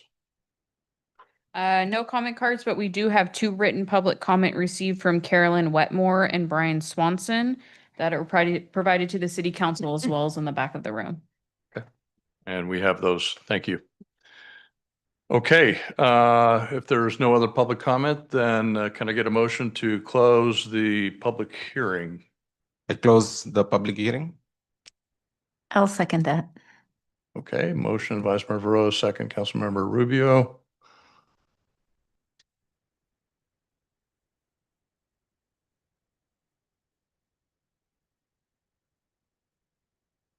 Okay, motion passes 5-0. So the public hearing is now closed. And let's discuss the item and figure out where we want to go on this one. Any comments? Who would like to start off? I'll start, Mayor. Go ahead.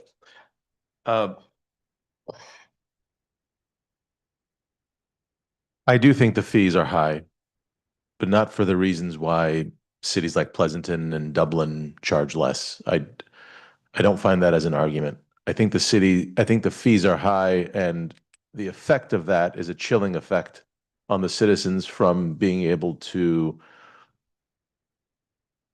constitutionally be able to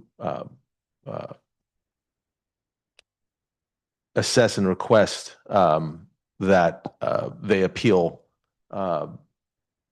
issues regarding building, permitting, etc. It's high for those reasons, and whether it's a deposit or whatever, that fee up front does cause from the optics, it can cause somebody to think twice about putting in an appeal. And I just believe I do believe there's another way, possibly, perhaps maybe collecting additional costs at the back end. If the person making the appeal loses the appeal. But enforcing this on residents and versus non-residents alike, I just think it's not a good look for the city. But also, again, I go back to my initial comment. It could cause a chilling effect on folks being able to have their right to appeal as a citizen in San Ramon. So those are my thoughts. What the dollar amount is, I couldn't tell you. Okay. Other comments? You want to go ahead? Sure. So, in light of some of the proposals that have been brought forward, I'm just wondering, do we have a deadline to approve this? And if so, when is that? So, of course, as part of the budget process, as I mentioned earlier, we have a June 30th deadline for adopting a balanced budget. A part of the conversation, as you know, tomorrow night, we're talking about expenditures. We've already reviewed our revenues. This is a part of that conversation. In order for us to set our expenditure profile, we need to know how much money is coming in. So we can, as we articulated the last time, our option is adopt as is without any adjustments. And there are some other kind of pathways, but to answer your question directly, the deadline would be very soon. We don't want to hit like a specific date, because ultimately in order for us to talk about expenditures, we need to know how much money we should forecast. So this is a necessary part of the next conversation, and it predicates the next one. So, because one of the things, I think the idea of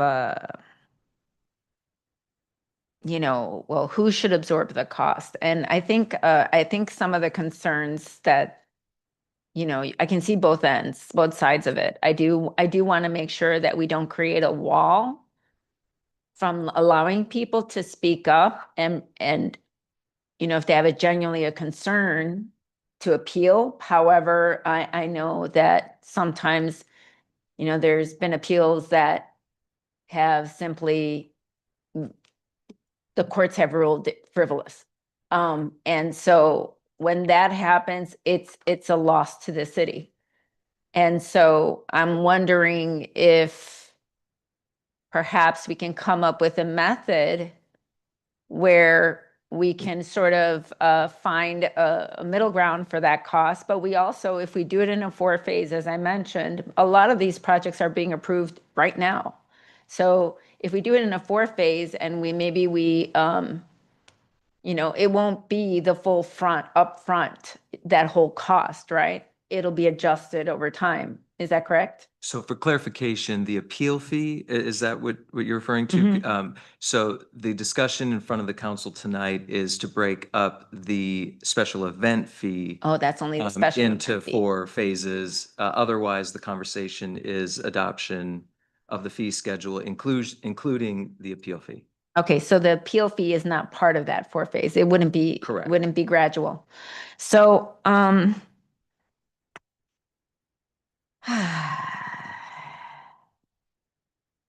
We can come back what, to you. yeah, You want? I mean, I'm trying to think. So the current fee, can you remind me what the current fee is right now? For the appeal fee, Yes, $4,000. okay, Or 45. Or, sorry. Is it- 45?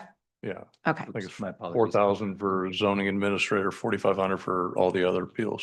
okay. All right, thank you. Yeah. I'll come back. Okay, all right. Well, Councilmember Adler, comments, thoughts? Well, And I think, just if I could, Scott Cole mentioned that really what's before us tonight is approving the master fee schedule. Mhm. And the 4-phase approach or 2-phase approach for parks. Now, let's comment on appeals and everything else, but we're spending a lot of time on the appeal. Maybe there's another way we can handle that appeal. But we got 1,001 fees that we got to talk about tonight. And so I don't want to get too bogged down in one of them that might derail the whole thing. Yeah, I think if we're not really dealing with the appeal fee matter, which I would ask more questions about, but that's not anything that we need to do tonight, right? So that's a discussion we can have later on the appeal and the fees and whether, if you win the appeal, should you get your fee back? I mean, I think as a matter of, in court, that often happens. And then you get your fee if you win. But that's really not what we're dealing with these 4 areas tonight, right? So I guess that's something I want to bring up later at another discussion. Yeah, unless you want to just throw out, how you might want to deal with going after that discussion. Yeah, I would like to discuss that at another day. Okay. Yeah. I think so too, just separately. Yeah. Okay. Vice Mayor Veros? On appeal fee, right? So as staff already clarified questions regarding the fee that is paid is clearly itemized and shared that information about each and every duty that was performed by the staff. And that information is clearly shared. And also it is comparable with any other surrounding cities. That's one point. The second point is the applicant can always ask questions on the fee, why that specific fee is charged, right? So if they are still not satisfied, then I think they should be reaching out to their council members or the mayor to see why that happened. So in this case, I think we are pretty fair of charging 4,500 because we are pretty transparent. How much, like, just before I say that, I don't like high fees, especially, but then in this case, it is pretty much like you are getting all transparent information. That's the best we can do. But still, if you're not happy, then I think even before you appeal, you should be reaching out to your council member or your mayor about your issues or concerns. That's my thought process. So with that, I support our current fee proposal by the staff. And then on the special fee, looks like, thanks for sharing. If we go with the fourth phase, we get around $10,000 reduced fee. But then the amount of revenue that we are going to generate through the taxes, sales, retail taxes especially, is I'm sure we are going to get back all that. And also on top of it, we keep continuously our city vibrant and support our nonprofits during this phase. So with that mindset, I'm going with the fourth phase approach. I actually What- prefer what- that too. What was the last statement you said? I didn't. With that thought process, I'm supporting our fourth phase of increase in the fee. In other words, following the recommendation of the Parks and Community Services. And I would second that as well personally. Okay.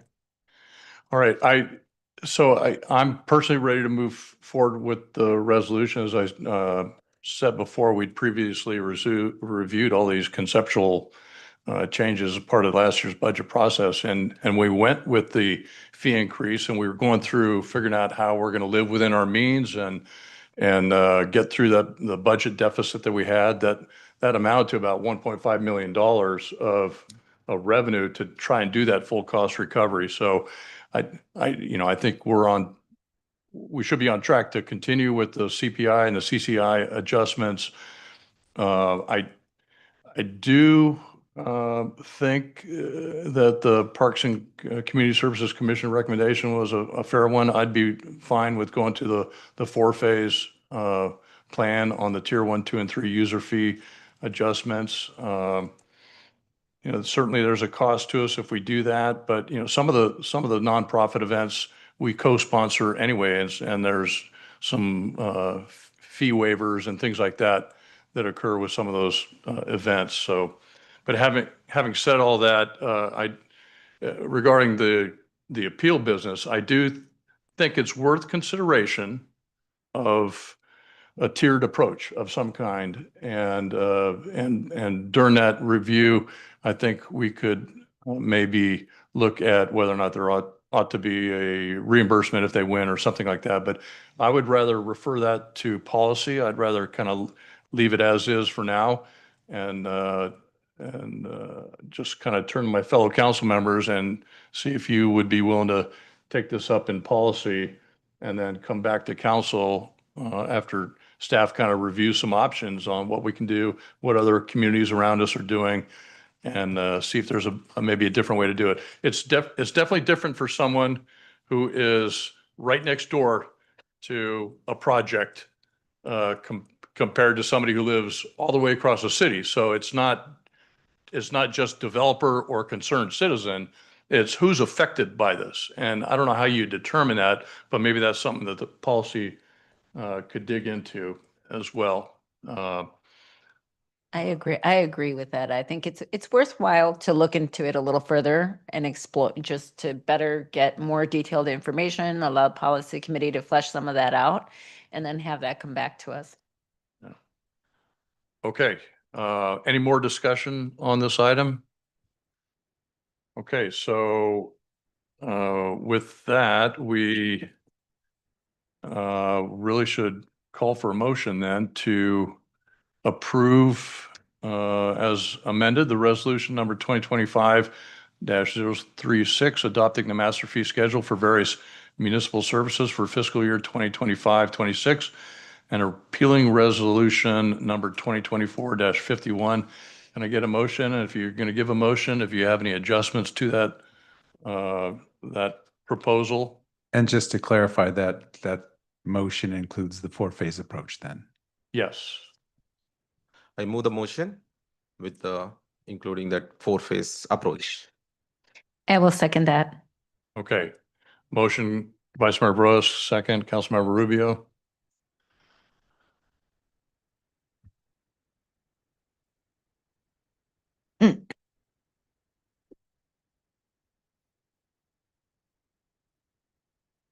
Okay, goes 5-0, and motion passes. So we will, if we could, let's consider moving this to policy, if that's the pleasure of the council. We'll move the discussion on the appeal fees to a later policy decision or policy meeting. Okay. Yeah. Head nods. All right. Okay, we're going to move on to what's next, Madam Clerk? Item 8.2, introduction of ordinance amending Title D zoning Division D2 allowable land uses and zoning standards. Chapter 3, Section D212 purposes of mixed use zones and Section D214 Table 27 mixed use zone development standards of the San Ramon Municipal Code. Presentation by Cindy Yee, Senior Planner. Okay. Good evening, Cindy. Thank you and good evening, Mayor, council members. I'm here this evening to provide a brief staff report. I don't have anything formal this evening in terms of a PowerPoint, but we're here this evening to continue the conversation regarding the applicant's request for a general plan amendment and text amendment to the zoning ordinance related to the downtown mixed use north minimum site-wide floor area ratio. And so tonight's meeting is a continuation of the public hearing that had started on April 8th with the City Council.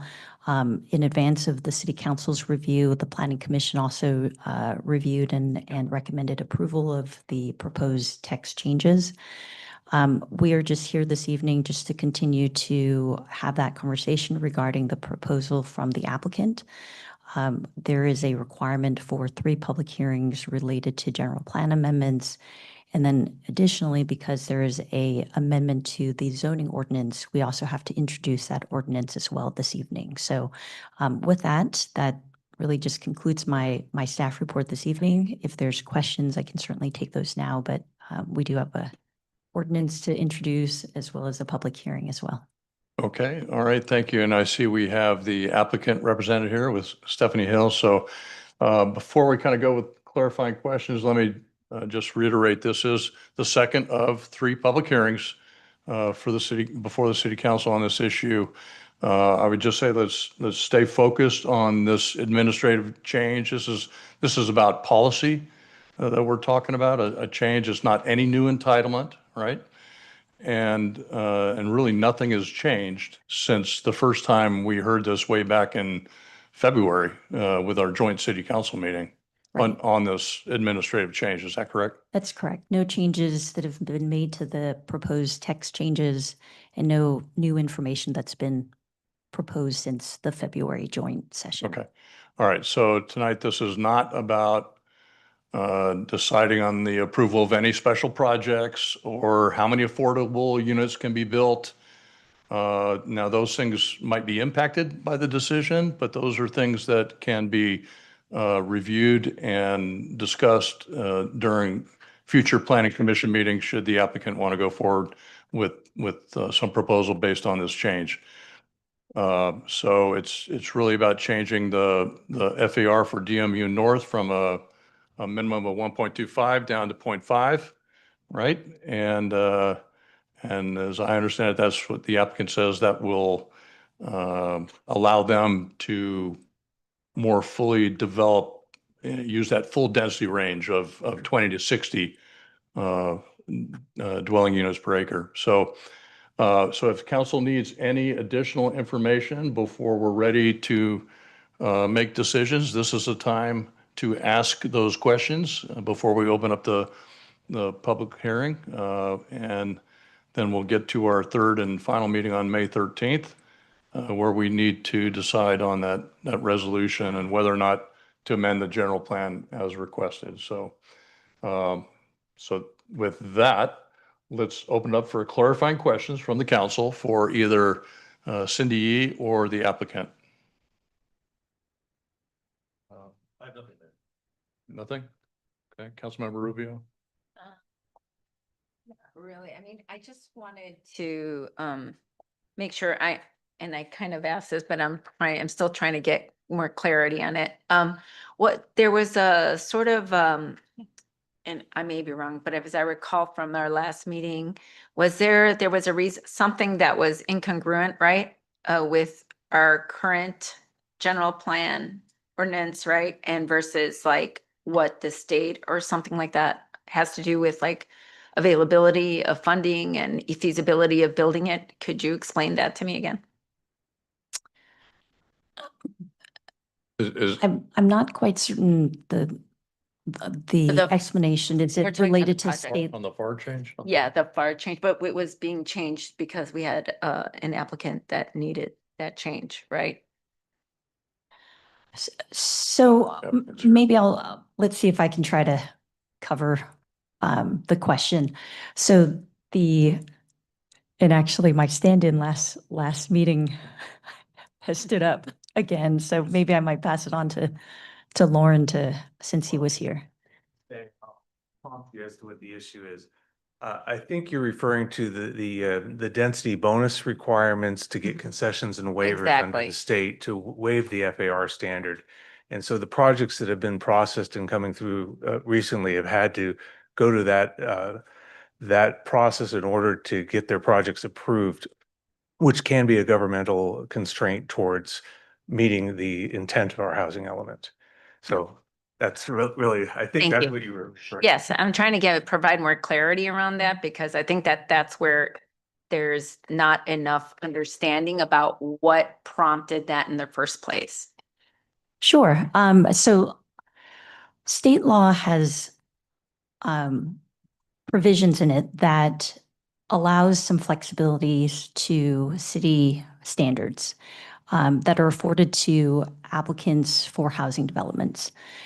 And when a applicant has determined that either financially or on a project level, they're unable to meet local standards, that they have the option to use state density bonus law to request that the city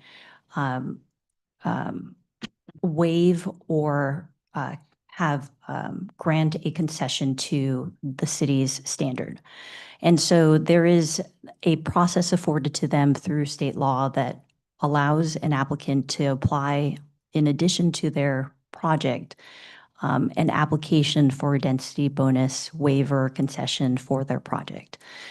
Typically, when applicants first start looking at developing a project, they look at the city's zoning ordinance and standards and determine what can and can't fit on their property based on the rules that we've set for land use and for zoning.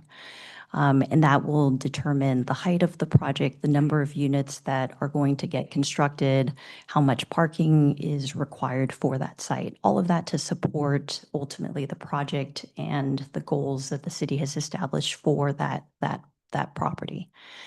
The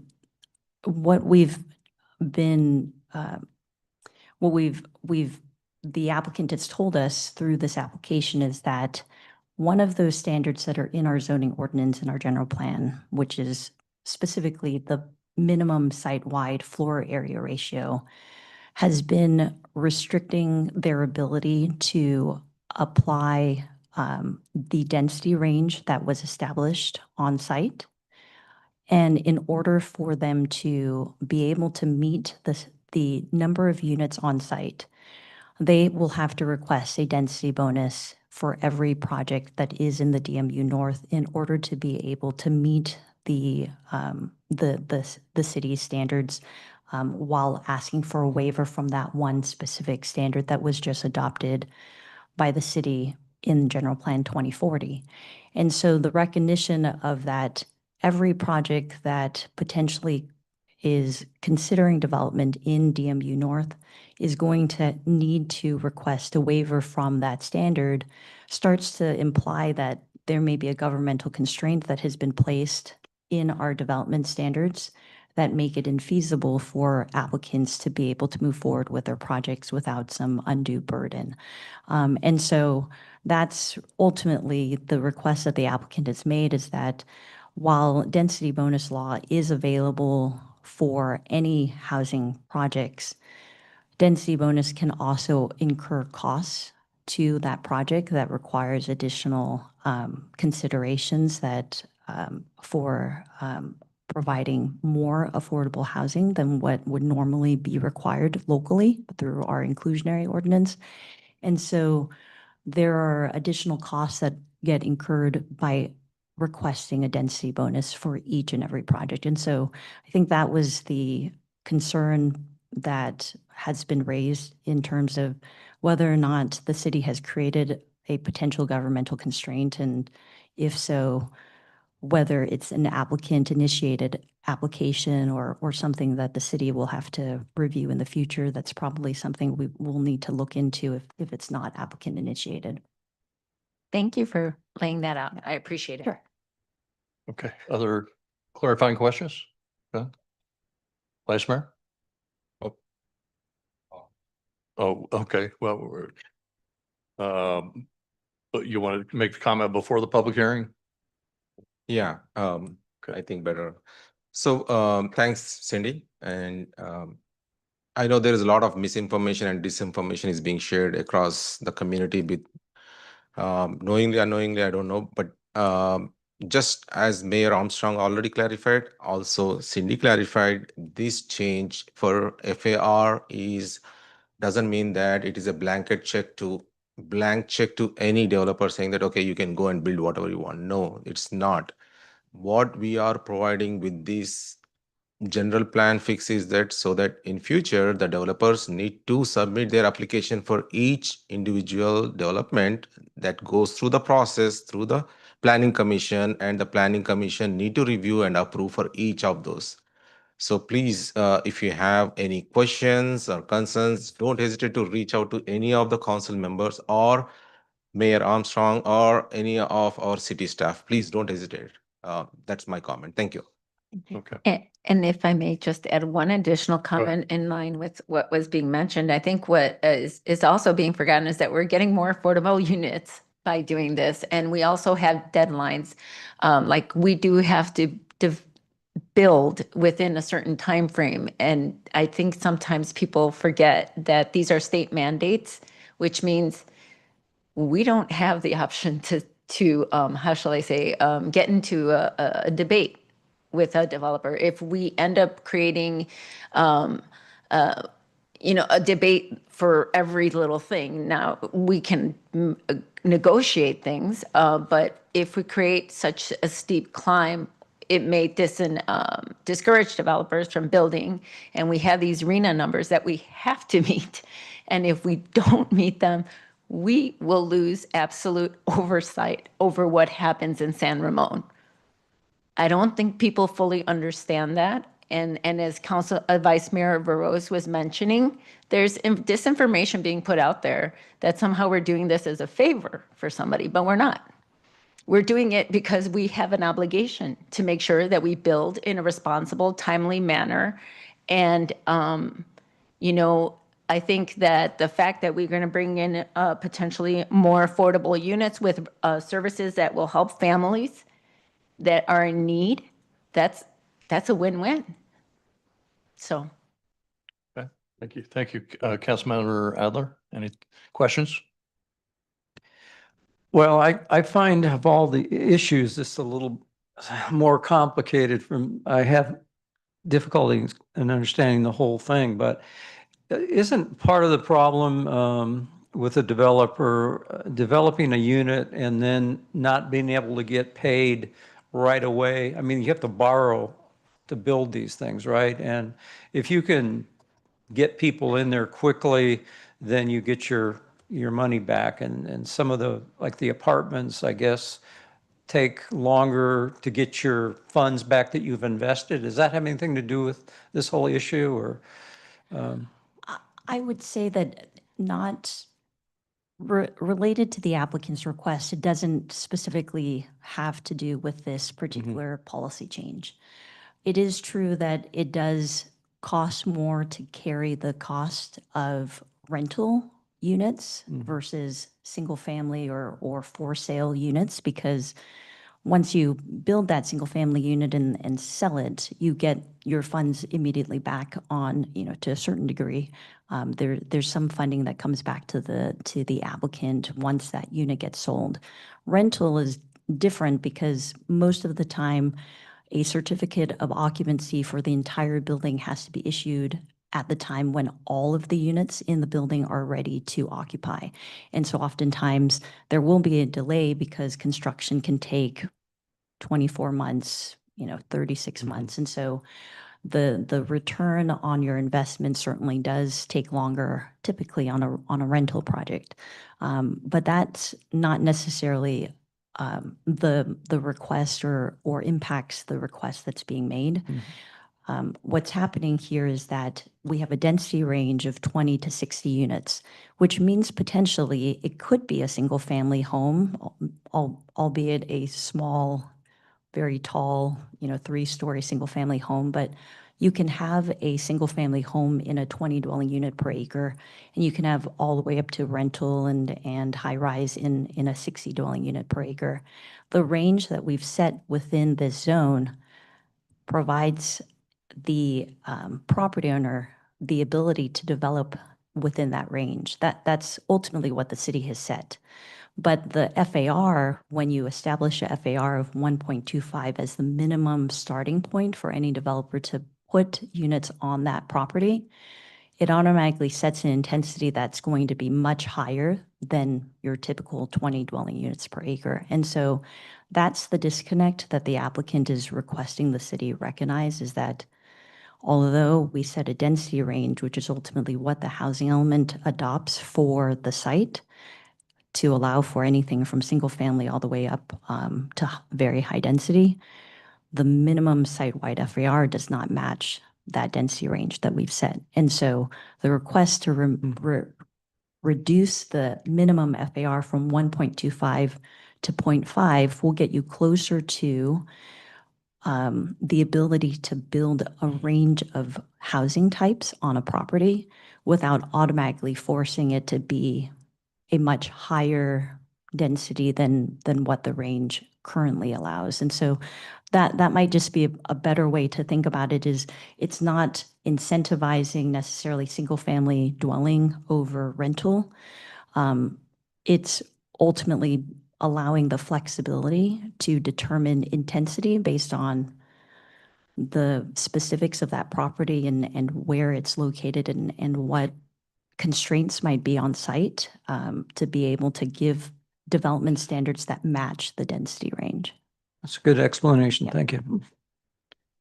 Okay, let me follow up on that as well as Councilmember Rubio and Adler's question, and maybe put the applicant on the spot here for a second, because you've got two projects that are already approved. You've got Related and Avalon these are 5-7-story projects that have been approved. They're not being built yet, but they've met the FAR. But why aren't you building those? And is there any correlation between what's happening with them on why they're not moving forward with what might happen if we don't approve this? Great question. Very complicated question. Lots of pieces to it. So I'll try my best to break it apart into individual pieces. Related and Avalon are both developments which are in the City Walk CCMU zone, which is just south of the DMU North zone. And that zone is contemplated for these taller, higher density homes. And they're approved as part of the City Walk development agreement for 4,500 multifamily, high density, 5 to 7-story apartment community executions. Those are the buildings that take somewhere between 24 and 36 months, and you deliver all of those units at once. And they're very challenging to finance right now, given the economic markets, given high interest rates. And so that's one piece of what the Sunset proposal is trying to address, is by shifting the affordable units from those communities, it improves the financial feasibility so that those communities can be developed. If we look at everything within Bishop Ranch, in total, there's about 8,000 homes that are proposed. And what we've heard from the community and what we've heard from the city council and from the planning commission is wanting to have a diversity of housing typologies. And we're looking at concentrating those higher density communities along Bollinger Canyon and Camino Ramon, that intersection right by City Center, and then transitioning into lower density homes, 2 to 3 story homes to the north in DMU North, and then to the south in part of the Orchards development. And so those are pieces that fall into the affordable conversation. But in terms of tonight, Related and Avalon are outside of the DMU North zone. Right, but the impact is potentially the same if you're limited to, if you're trying to, you have a FAR of 1.25 in DMU North.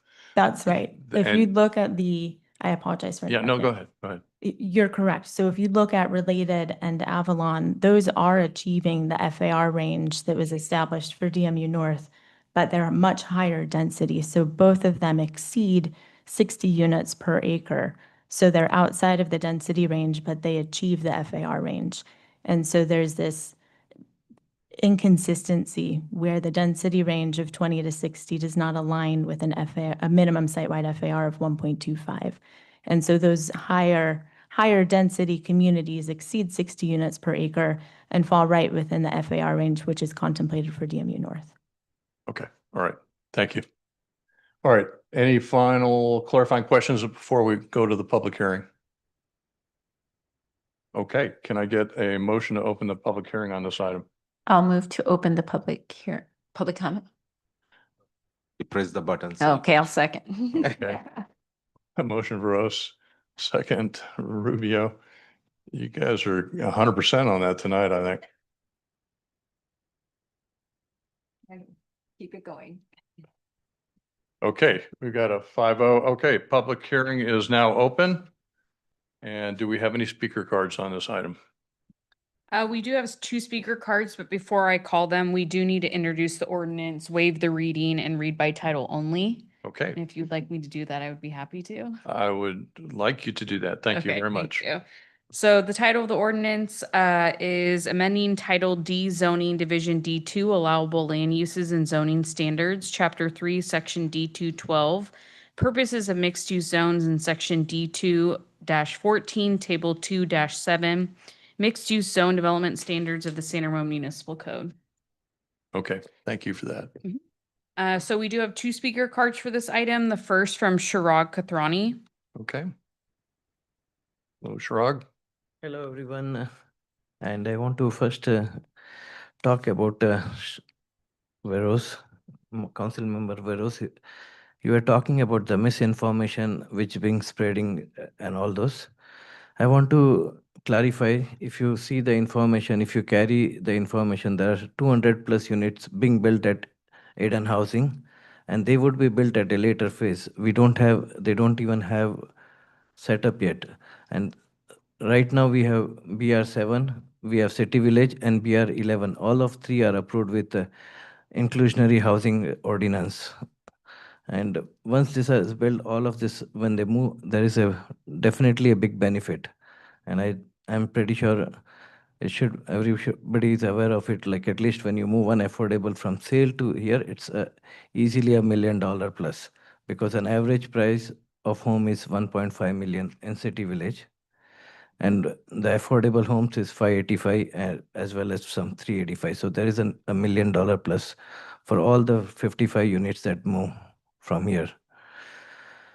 And the other point which I want is I want the affordable units to be, for the ordinance is created to have them live there, to buy them, stay there, not to move into a rental apartment. And rental apartment, there is hardly any price difference, 1,700 and 1,900 in the regular market. Even the size itself is from 1,800 square feet, which is a for sale unit, will be moved to 900 square feet affordable rental. So we need to consider all of this. Plus, they have already built couple of units, so they don't need to change the FAR. Inclusionary housing ordinance allows them to take the market money as well, as they've done for 3 projects. And KB Homes is one of the owner of the BR7. Why are they not listed on those application? KB Homes, Toyota and others, they should be at least aware of this change of the DMU. That's what my thought is. Thank you. Okay, thank you, Shrug. Next speaker, please. Johannes Tillahan. Evening, Johannes. So, how are you? I didn't know this. I don't know how I missed it. I didn't know this was going to be on the agenda, so my thoughts are not very well organized, but I'm going to put it on as it is. Christina, I might pass 1 minute. Councilman Veros, I want to address something about what you said. I want to correct, but I do agree with you. 100%. I'm aligned with you when you said there's a lot of misinformation out there. It's not misinformation that's out there. It's misunderstanding that's out there, because from your perspective, it might look misinformation. From my perspective, well, you know, is it misinformation or how is it? Here's why. It's because I don't know where to go and debate an idea. The only time I've been here, I moved back since January. You know, the only time I ever get information where I'm happy. And I'm learning from the private sector, moving to the government and trying to be productive without criticizing and giving my opinion. It's only one time in the 3 months I've served, I've sat. And that is last week in the finance meeting. When Councilman Borzio and Councilwoman Rubio sat down, they started reading. I said, oh, great, another council meeting. Then they went through it, and when they opened it up for question, I asked a question, and they gave me an answer. And I disagreed with them. No, Johannes, you're wrong. Scott pulled up all the information. By the time I left, that was the only time I've ever felt I learned and all my questions were answered. I can never understand why all meetings are not like that, or we don't have an idea where we can all sit down and debate. Now, let me address what we are here. Yes, Chirag brought, he left. He brought that idea for me, explained it to me. I said, okay, that's your opinion. I got angry, but later on I realized I need to find what the truth is. After the finance meeting, I went to Councilman Veros, because he's the vice chair. I said, this is what I've heard. Can you please explain it to me? He stayed out there 45 minutes, walking me step by step how the council sees it. It doesn't matter that I agree or disagree. Where do I get the chance to talk to and debate and have a discussion? Why do I have to corner a councilman outside? Every time after the police academy, Councilwoman Rubio stays an hour with her daughter to explain everything to me. That's wrong. You got to figure a way where all this is going. Now, the main thing I want to discuss on this is, now I understand it. I spoke to Chirag, I spoke to Councilman Veros, and today even I spoke to the commissioner who sits here, who's about to retire, very brilliant man. I told him, can you please sit down with coffee? You give me your point of view. I'm very smart enough to make my own point of view, but I cannot go in front of council people without understanding. And he walked me through it. Here's my issue. I have no problem. Stephanie, you're going to get pissed off. I have no problem if the FAR goes from 1.5 to 0.5. Technically, legally, to the best of my understanding, and Martin can correct this, if they increase the low income out of the 15%, if they take the middle one, you know, you have 3 ones, they increase it, the low one, from 3 to 5%, legally, it's their right to get rid of the FAR. Now, number one. Number two, to me, my biggest issue that's personal is if they take all the housing, the 15%, and build it in one building. Yes, I agree with council. From his perspective, it's more building. Where I have an issue is the perception on it. I know what you're going to say, Councilwoman Rubio, because I saw your video. You cannot, that is going to be, as a poor man who grew poor man in this country got more of an opportunity. This is a poor man section. I'll be done, Mr. Mayor. Oh, am I over? I'll be done, 30 seconds. You're building a poor man section. You are. I know you said it will increase the property if you put it. It won't. Because poor people, when you put them, it doesn't matter. If you put 50,000 people in $100,000 income, they'll always think poor. And they're renters. They will never be owners, and this country is built on home ownership. They will never take care of it as homeowners. I have a lot to say on this one. I will be prepared next time. I'm sorry, I apologize, I came unprepared, but this is very personal for me. because I grew up poor. Okay, thank you. Thank you.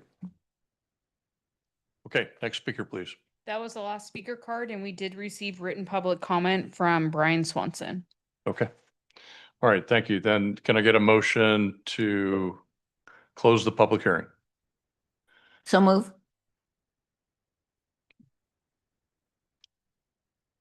Can I I get a second that. second? Okay.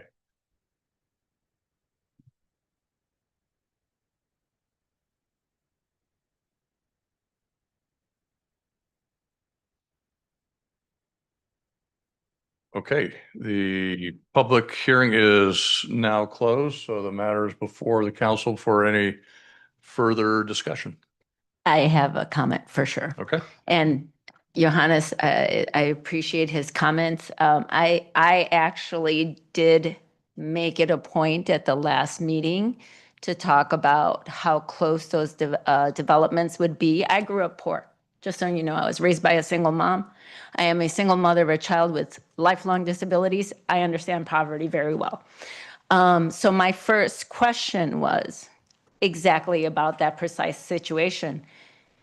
Is there, how close are these properties going to be to the rest of the other properties? And it's going to be actually pretty close. Am I correct?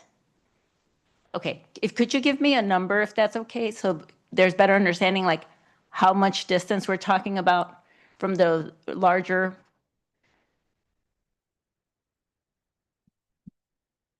There's a 10-foot setback. It will be 10 feet away. Okay, 10 feet apart.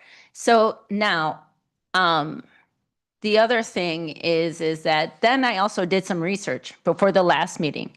And HUD actually mentioned, I asked, in a community like ours, you know, does having a property that is all affordable in an area like ours actually create negative socioeconomic problems? That is actually a myth, and that has not happened. And I'm happy to provide that information as well, because I thought about that exactly as well, because I grew up poor. And I immediately, my first question when this came up was precisely about that, because I grew up in Chicago. And you know what was in Chicago? Cabrini Green. So there, but that's a completely different environment there than what we're talking about here. And so that's why I actually did my research and I looked into that to make sure that that wasn't a problem that would resonate and happen here. And I did ask about that at the last meeting. So, and as far as putting information out to the community, I know Vice Mayor Veros and I have already had 2 community meetings ourselves. As soon as there was a problem with break-ins, we've had them. I know that I'm working right now with Vice Mayor Veros to reach out to our community to talk with them. I think also, you know, no one has called me, no one has emailed me to complain about any of this. This is the first time I'm hearing about it. And I'm thinking to myself, if there, you know, someone is knowledgeable enough to know that you can come to the meeting and be here, well, you can come to the right here after the meeting, come up front and ask us, how can I get in touch with you? But we make it as accessible as we can. We can't, you know, we can take a horse to the pond, but we can't make the horse drink. So there has to be mutual effort. And nobody's done that. So I think in all fairness to everybody here, we are doing as best as we can, more than as best as we can. And I know that I am going above and beyond, as you mentioned, as was mentioned, to make myself available and accessible. So I'm happy to hear from you if you'd like to. And I can give you my email, mrubio@sanramon.ca.gov. Please email me. Thank you. Okay, do we, thank you for that.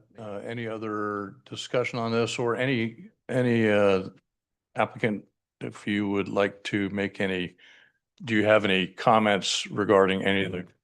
Yeah, I'm The Vice Mayor has a comment. I have some comments. Okay, all right, go ahead. Jonas, thanks for your comment. As Councilmember Rubio mentioned, It's just, you have our email address, you have our phone numbers, and you can always talk to us any day, anytime when we are here. And also, we are all elected here based on the belief from our community that we are representing them and we are making decisions on behalf of them. It's not like we are just sitting here because we figured out some way to come and sit. No, community work with us and we work with community. And you have a questions, you have concerns. On the day when you asked, I was about to pick up my son, but still I answered you and stood there for 45 minutes. That's my commitment. And if I'm back here in 2024, because not a single email I missed, not a single phone call I missed, I always reply. That's the reason. So there is no reason why you need to worry that, oh, where I'm going to get the answers. You'll get my answers. Not only me, every one of here sitting here. I bet you'll never not get a reply from any of us. So please we would love to have that feedback and conversation. And also, one more thing is, it's not like we are working on silos. We all work with community. Residents give us feedback. We do walks, we meet people in events, we meet people at their doors, in the parks. We do all these activities, right? It's not like one or two people coming into the council and they are giving feedback and that's where we are making decisions. No, we get feedback from tons of response that we get from our community. Okay, so just to let you know, this is not happening, all these decisions not happening in vacuum. And the reason why, for example, in this case, why we wanted to always continuously requesting Bishop Ranch or Sunset Development is to bring back our young adults into city of San Ramon. That's the focus we have. At least that's one of the reasons that I am always driving to bring affordable housing in my city. The biggest challenge that our young adults not able to move in is because of the price of the house. And if we don't do what we are supposed to do, there are a lot of other cities just across our city. There are cities where people, only one age group is living there. There's no more young adults. If you go that city, you will find it. There are a lot of other cities like that. If we want to die like that, cities, then yeah, we want to oppose something like this. Okay, so it's our responsibility that we need to make sure if our vision is executed. It is our responsibility to make sure that every diverse community should be able to live and thrive in my city. And to achieve this, there could be multiple ways. But then we are sitting here to make one decision on which we expect that this is the best thing that our community will be getting the positive result. So that's the reason that we pick. You may have some opinion where you think that this path may be right, or you may think this is the path, but then we make our decision based on what my community is asking me, right? So again, about the disinformation or misinformation, all the numbers that just keep throwing the numbers doesn't make any sense. If you have questions, that numbers you feel like you're right, then they can always sit with us and share with us. I'm ready to come to any place, anytime, anywhere. I already mentioned this. Ask me anything. I have sessions those in the past, as Council Member Rubio mentioned. You can always join my Ask Me Anything sessions. We can have an open conversation. There is no doubt about it. But that's the reason I just wanted to let you know that we are very transparent here. We are very blessed to have such a wonderful council and mayor in this city. And that's the reason San Ramon is known as one of the best city to live today. It didn't happen just by magic, but a lot of hard work, a lot of problem solving, a lot of critical thinking and decision making. All these are needed to happen. And that's the reason our city is the best place to live. Thanks. That's my comment on that. Okay, thank you. Let me go to Councilmember Adler. Okay.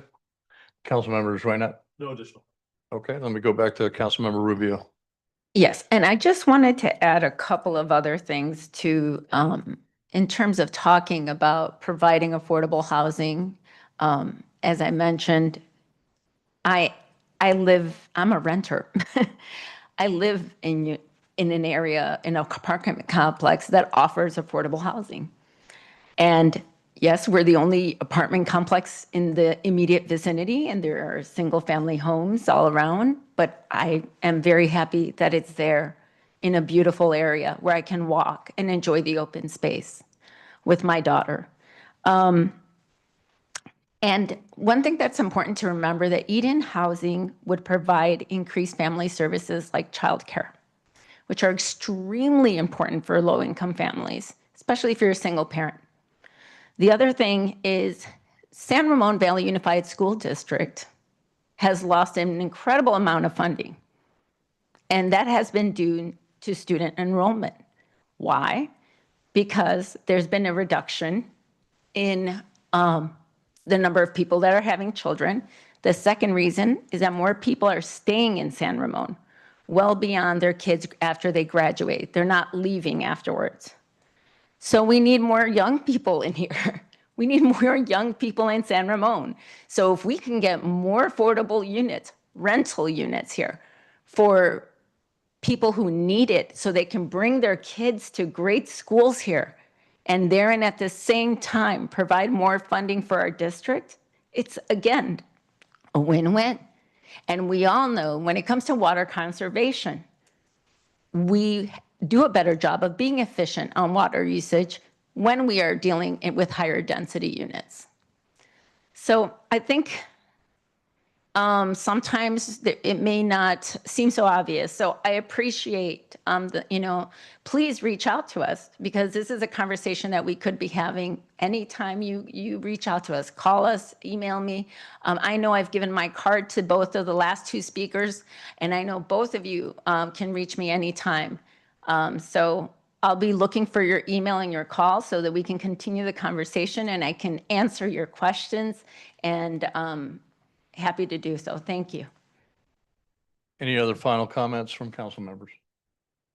I do want to, again, offer the applicant any opportunity to respond to public testimony. If you have anything you want to say, it's a public hearing, and okay, all right. Okay, with that, we've had the public hearing, and can I get a motion then to continue the item and set the ordinance for adoption at the next city council meeting scheduled on May 13th, 2025?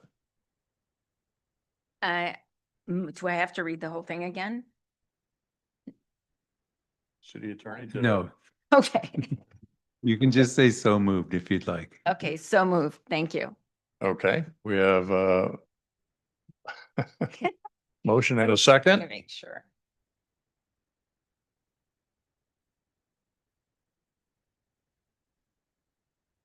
Okay, motion passes. We're going to continue this item, set the ordinance for adoption at the next city council meeting scheduled for May 13th, 2025. And that is it for item 8. Now there's no new business. So we're on to item 10, city manager and city council members' comments and matters initiated. City manager. The stand-in. Stand-in. Stand-in. Good evening. Just a couple items to bring to everyone's attention. Everyone in the council, of course, knows these items, so it's for those at home. But before I do, I'd like to also suggest that everyone should tell their friends to sign up for our newsletter. We are expanding the items that we are putting in. We're doing a lot more concerted effort up to and including seeking some feedback on this budget process. So it'd be great if we can expand the reach on that. We've already received some great feedback. So with that, setting the stage tomorrow evening, as council knows, will be our second budget workshop for the FY26 budget process. It's tomorrow evening, 7 p.m. here at City Hall in the chambers. The meeting is open to the public and will include time for, of course, public comment. To learn more, of course, you can go to our city website. It's sanramon.ca.gov/budget26. We also have this incredible ADU accelerator program. It's grant funded. It will be in the newsletter. We encourage people to seek out more information on the city's website. It is sanramon.ca.gov/ADU_rebate. So again, that's in the newsletter. You can find all that information there. Last but not least, as was called out earlier by our incredible volunteer, there is Sheep Shearing Day at Forest Home Farms. One of the most popular events of the year is coming this Saturday, April 26th from 10 a.m. to 2 p.m.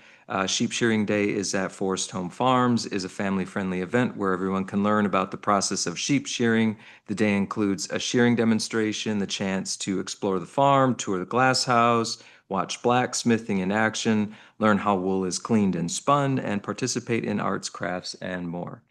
Tickets are $8, and they can be purchased at srhf.org. And the proceeds from the event support the Forest Home Farms, which is important, especially in the budget process, through the San Ramon Historic Foundation. And that, Mayor, are all of my comments. All right, thank you. I'm going to turn over to the right here, Councilmember Zweinet. Yeah, thank you, What you been Mayor. up to? So before I begin, I'd like to take a moment to acknowledge the passing of Pope Francis. Regardless of individual beliefs, he was a global figure who impacted millions through his leadership, compassion, and dedication to humanitarian causes. And our thoughts are with all those who are mourning his loss around the world today. April 10th, I attended the Library Advisory Committee meeting with Councilmember Adler. We talked about various items, but if you've been to Central Park, you noticed the story walk, the pedestals. So I don't remember the name of the book. Richard, do you? I think it's Have You Seen Gordon? I think That's what it is. Have you seen Gordon? Yeah. So it's a play on Where's Waldo, which will be fun. April 16th, the Arts Advisory Committee. I attended that. That was we discussed the new various topics, but more importantly, the new murals that will go into the stairwell on where's that, Kathy? On the Arts Center. Thank you. Yeah, Doherty Valley Arts Center. And those are slated to begin in around July, August timeframe, which will be very exciting to look at. April 17th was the East Bay Division meeting. I attended that with Mayor Armstrong, Councilmember Rubio, and Councilmember Adler. And who else? Somebody from else was there. I think Simone was there as well. Simone was there too. And as Marisol mentioned, the school rates at the attendance rating, we attended on April 18th the San Ramon Unified School District liaison meeting, and there we talked about the budget cuts, but also the reasons for it, drop in student rate and attendance rate as well. So that's it for me, Mayor. Thank you. Okay, thank you. Let me go to Councilmember Adler. Thank you, Mr. Mayor. On April 9th, both the mayor and I went to a ribbon cutting for Pups and Tots, which they had that at the Meadow in Central Park next to the city center. And it was great to see, how our San Ramon Chamber of Commerce supports new businesses, and we also here at the council do as well. That we were entertained by some Indian dancers. It's this new business is a kind of a unique family-owned daycare and a pet care service. So wish them a lot of success. And just to follow up on my fellow council member Swinet's comment about the library advisory meeting. They did select a new chair. Dr. Dinesh, Dinesh Govindaria was the former chair, and Cindy Albert has been the vice chair and was selected to be the new chair. And you remember she came here and presented, I think, the last meeting about what was going on with the library advisory. Well, it was actually the annual report along with Steve Cox. And yes, they did pick the new story for the storybook walk, and also discussed a little bit of the Santa Clara Library strategic plan. And we actually, our Contra Costa Library is the lowest funded library of all the libraries. Contra Costa is about $36.31 And you can go all the way to Marin, which is $121.29. So there's a big disparity in how we fund the libraries. But it's good to see that the San Ramon Library is now open on Monday. That started on March 31st. And people do appreciate the libraries here. Also, at the end, after the meeting, I got a chance to look at that movable bookshelf that they were talking about. She gave me a demonstration and that was interesting. So they could reconfigure the room in the library. I did go to the Arts Foundation Zoom on Wednesday, although I met with Gary Albert the day before, and he indicated that committee is looking for new members, new board members. They encourage multicultural expression. They're going to have a table at the Arts and Win Festival coming up. And they concluded the foreign film series, which went from February, I think, the 7th through the March 7th, so it's a month. And what I thought was kind of an interesting idea is they would have a film from a different country, and then they would have a restaurant with the same culture. They would host, they would have a special cuisine from that country. And then you would go over and see the movie. So anyway, I thought that was a great idea. April 17th, the Central Contra Costa County Sanitary District, they got a Government Finance Officers Association Distinguished Budget Presentation Award. They adopted a resolution for the 2024 Contra Costa Hazard Mitigation Plan. And then they opened a public hearing to consider new sewer service charges, which would go from $754 to $784 for single family resident. And also I went to the Cal League of Cities meeting. They talked a little bit about fire preparedness. And then just yesterday, Councilmember Rubio and I went to the Open Space Advisory Committee, and they are, they're looking at updates, and they want to get citizen involvement, like on the Trail Master Plan update. They have meetings and they ask for citizen input. Also the Open Space Advisory Committee participation. They're going to be at they're also going to have a table at the Art and Wind Festival. So, they ask for comments. What do you think is what are you looking for when you're on a trail? They're also looking at connecting our trails with other city trails. So that was interesting. So that's all I have. All right, thank you. Councilmember Rubio. Lots of meetings. So on Wednesday, April 9th, I attended LAFCO. We approved the miscellaneous county service areas municipal service review updates. We also approved the fiscal year 2025-26 proposed budget and work plan, and also received a California LAFCO update, and also an announcement that there's a special district alternate that's being needed. So their application process, I believe, open today or will be open soon. We also had a closed session on public employee performance evaluation and a conference with labor negotiators. On Wednesday, April 16th, I attended with Vice Mayor Burrows, the Finance Committee, and we discussed the proposed stormwater budget for fiscal year 2025-26, as well as the City of San Ramon. We received the quarterly investment report, which was brought here today, and the PARS Pension Stabilization Trust Statement for the period ending in December 31st, 2024. And then on Thursday, April 17th, I attended the County Connection CCCTA meeting. And, oh my goodness, sorry, so many. I think the most important takeaway from that meeting was that they approved a free summer program for high school students.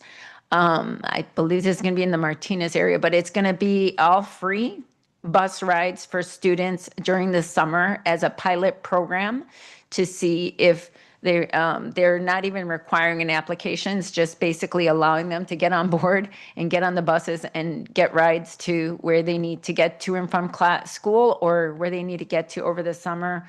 And I think it's just a great program in terms of just trying to, encourage people to use public transportation earlier at a younger age, and hopefully set them on a trajectory to want to use public transportation. But also, it's an equity issue as well, because it's allowing a lot of people who have parents who maybe are not available to drive their children to and from the activities they want to partake in, and giving them an opportunity to do so.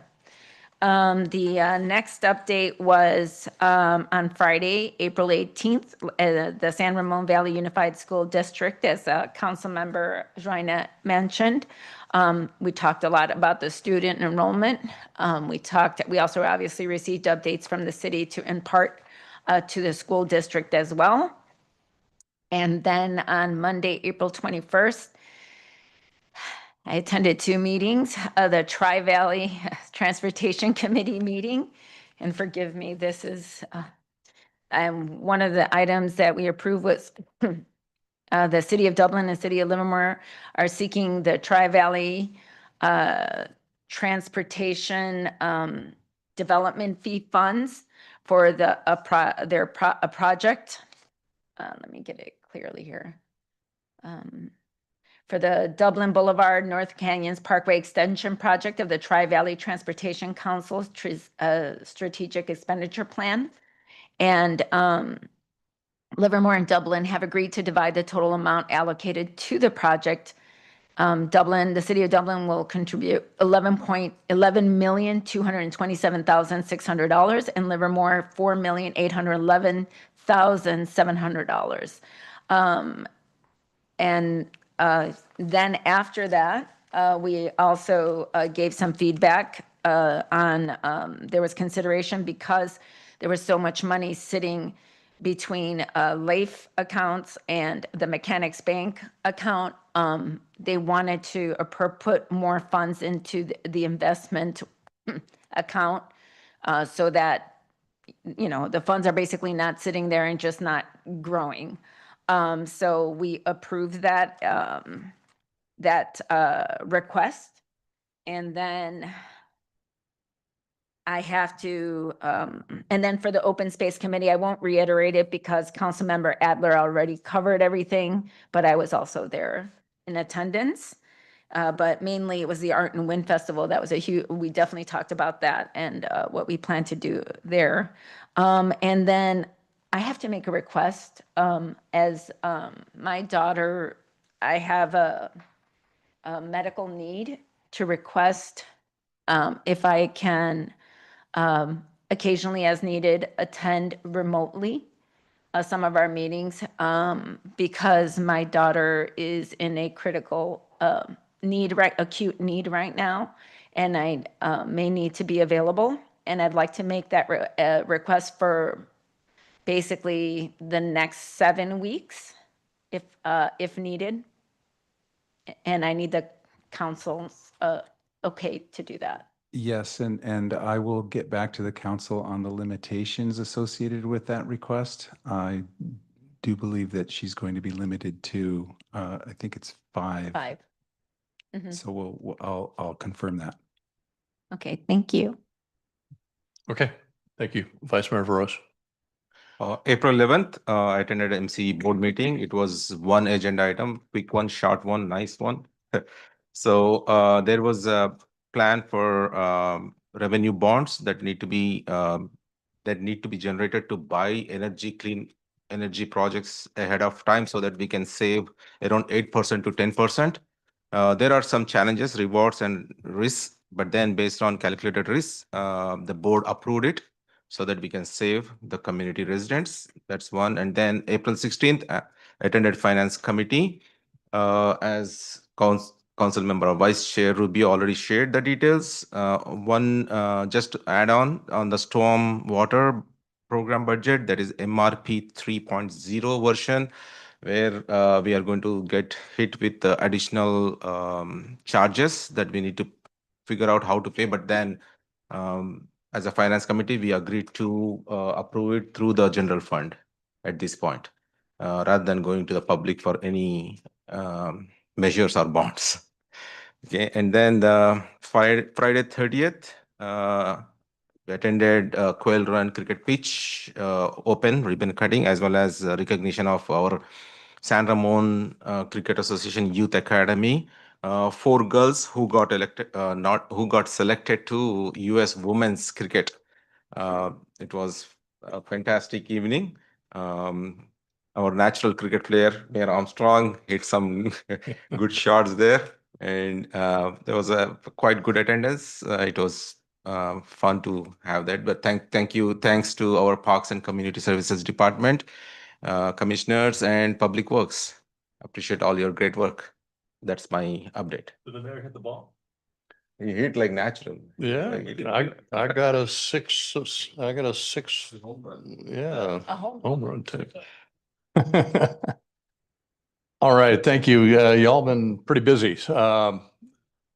As mentioned, I was at the ribbon cutting on the 9th over in the meadow for Pups and Tots. Also attended the Preservation Hall Jazz Band concert. We saw a bunch of our Parks and Community Services staff there, and a lot of the commissioners as well.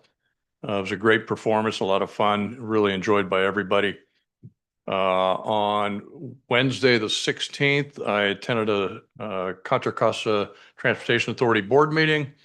As I mentioned earlier tonight, we got an update on the countywide strategic broadband plan and also on the countywide transportation plan.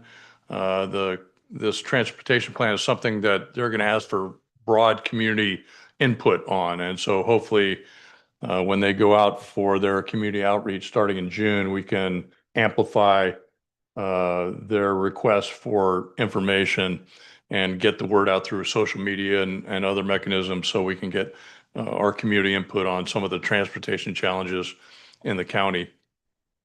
As mentioned on the 17th, I was at the East Bay Division meeting, the Cal Cities meeting. Senator Mike McGuire and Senator Tim Grayson were there, and they talked about legislation and some of the concerns that residents are having with respect to fire insurance and evacuation route planning and things like that. And then, as Vice Mayor Rose mentioned, the Quail Run cricket pitch celebration. That was a lot of fun. First time I'd ever picked up a cricket bat, but that was a lot of fun, and great job to Public Works and Parks for putting that event on. And it was a great way to see the community come out and celebrate that new cricket pitch, our third one for the city. On Saturday, the 19th, I gave a greeting to all of our Bollinger Canyon Little League teams who were out in full uniform. All the teams, the players, the coaches, everybody was over at Athens Downs on field number 3. And we had the opening ceremony for the midseason Jamboree. It's a tournament that they play. They line up all the teams out on the edge of the infield, right there on the grass of the outfield. And then they have all the T-ball kids, the little 4-year-olds, run the bases, and all the other players are giving them high fives. It was really cute, really fun. Then on Saturday, I also went over to Forest Home Farms. I went to the Earth Day and Arbor Day tree planting that was over there. That was a nice job done by our West Coast arborists or the WCA and our Parks and Community Services staff, Public Works folks. Everybody was out there, a ton of volunteers doing a Parks Make Life Better Day. It was a well-attended event. And then just this morning, I was over at the Roundhouse.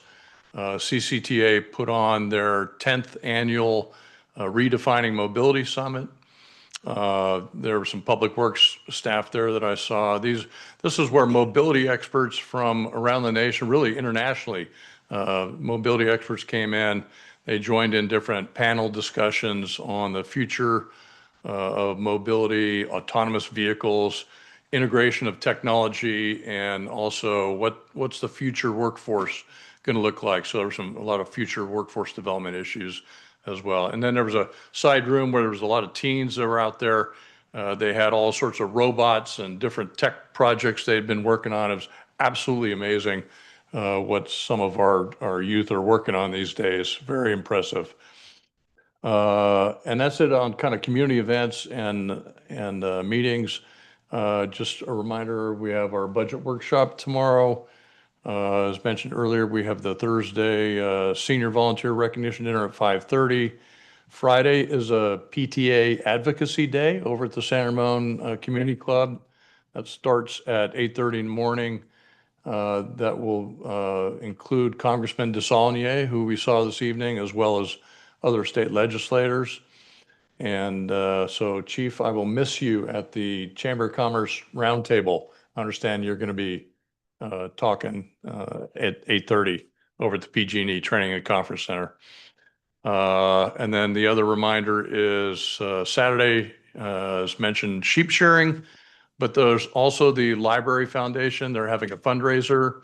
It starts at 6:30. They call it Night in the Stacks. They'll have a jazz presentation and a fundraising event, but that'll be over here across the street at the San Ramon Library. So a lot going on and a lot that we've been involved with, but that's it. You got an alibi?